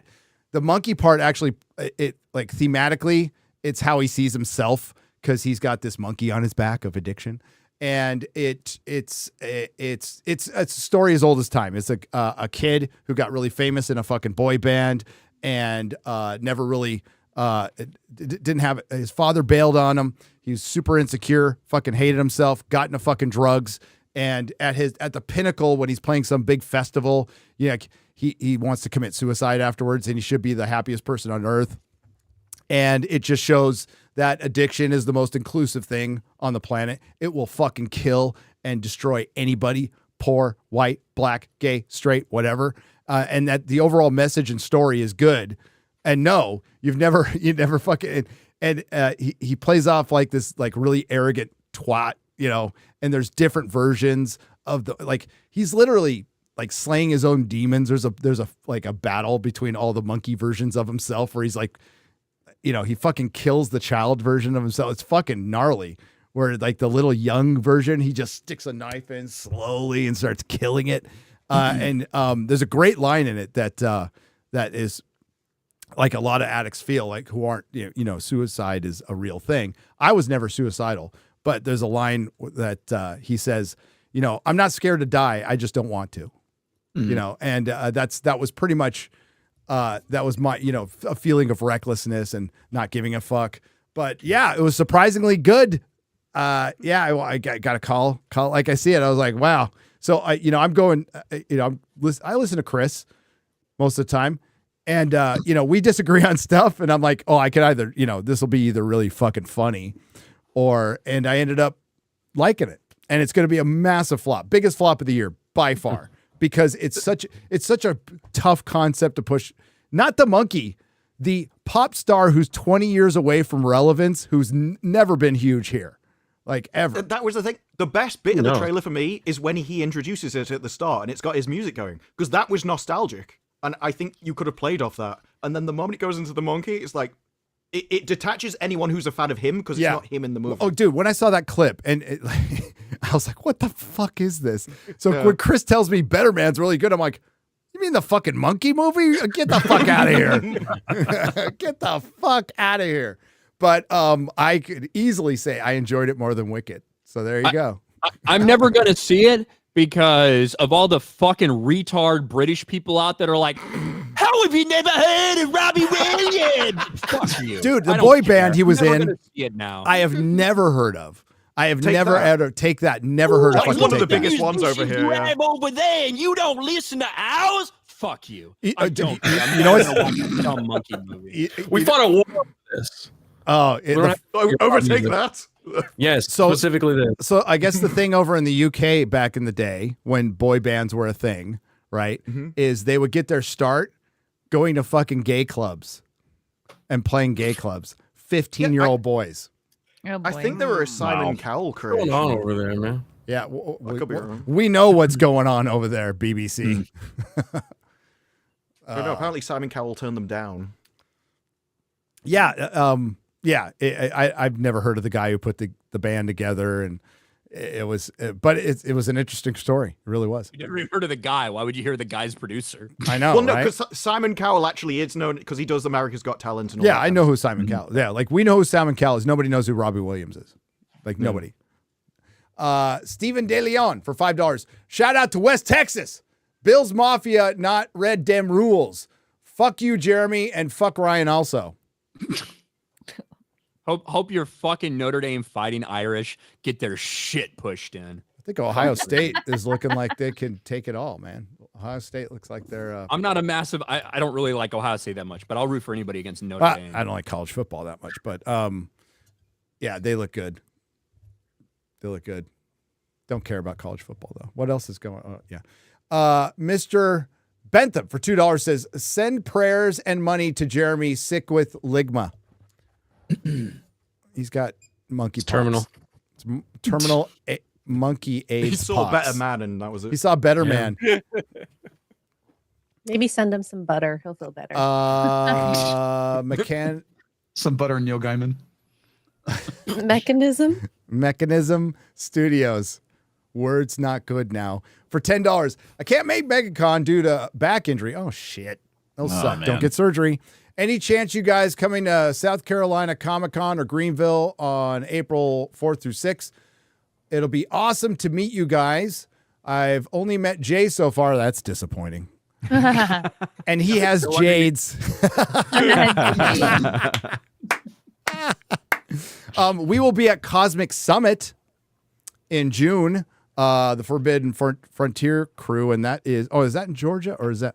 It's in North Carolina. North Carolina, that's right. Greensboro. Why was I thinking Georgia? Greensboro, North Carolina. So in June we will be there, and Cosmic Summit's going to be fucking awesome. Computer crashed Odin, and then he just died again. Just died again. Oh. It's going to be crazy for us. Dude, I don't believe the weather here at all, Quarter Black, unless it's like within 2 hours. It's just, but it keeps on telling me it's going to snow Monday night and Tuesday here. Down that far, yeah. Yeah, it's going to be like in the teens temperature-wise. We got flurries before, so this isn't impossible. The 2021 thing was like the big one. But it's supposed to be effing cold. We got our firewood. We got our plants inside. We're good. Get some water, food. Yeah. Yeah. Well, my brother-in-law came over and he fixes all our shit for us. He's like Mr. Super Uber handyman. So he gave us a new water softener, fixed a bunch of shit around the house. It's great. Can't wait to have him back to fix more shit. I mean, we talk to him once in a while too, but mostly to fix shit. Last one until we head over to Rumble. Eric, just for 100 Danish krona, says, question to Shad. If we take 5 Warhammer Fantasy Chaos champions on horses, 1 for each Chaos God and 1 for Chaos Undivided, what kind of realistic weapons would they use to fight from horseback? I would honestly need to do more research into Warhammer 40k and their abilities. It's a deep one. There's like a pole arm that there's a sect that's like, they're basically Nazis. They have their own war horses, and they have like a pole arm that has a grenade at the end of it. Might be something like that. Cool. I like useful once. Right, yeah. Like, surely you're like a chainsaw pole Well, arm. so is every Doesn't a chainsaw person. be basically everything? Yeah, that's true. One more. This guy for 20 Canadian pesos, another sad Marvel flick and Star Wars plan. Disney running drier on ideas faster than the LA fire hydrants. Also, Ouch. I thought a dangerous wind event is what happens when you stand behind Ryan after his Friday night tights Taco Bell binge. That's horrifying. All right, I we'll want Taco Bell so bad right now. Not you know what? We're literally ordering it for dinner. Yes. You all suck. Oh, nice. I've been on a fast. It sounds so fucking good right now. We'll get the rest on Monday. I'll be doing a nooner right here on Rumble for those of you watching on Rumble right now. And Nerdrotic Live at 11 a.m. to 1. Then after that, I jump on Jeremy's stream. We'll get the rest. In the meantime, we're going to head over to Rumble. We'd like to thank our Friday Night Tights audience here on YouTube. You can certainly join us over there. Thanks to the Modrotics, everyone who left a super chat and donation. You help keep the lights on. And all the lurkers out there, have a great day. And we'll see you next time. Yeah. Unless you're coming over to the Rumble.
Do not come. Do not come. I'm gonna come. Dame, dame.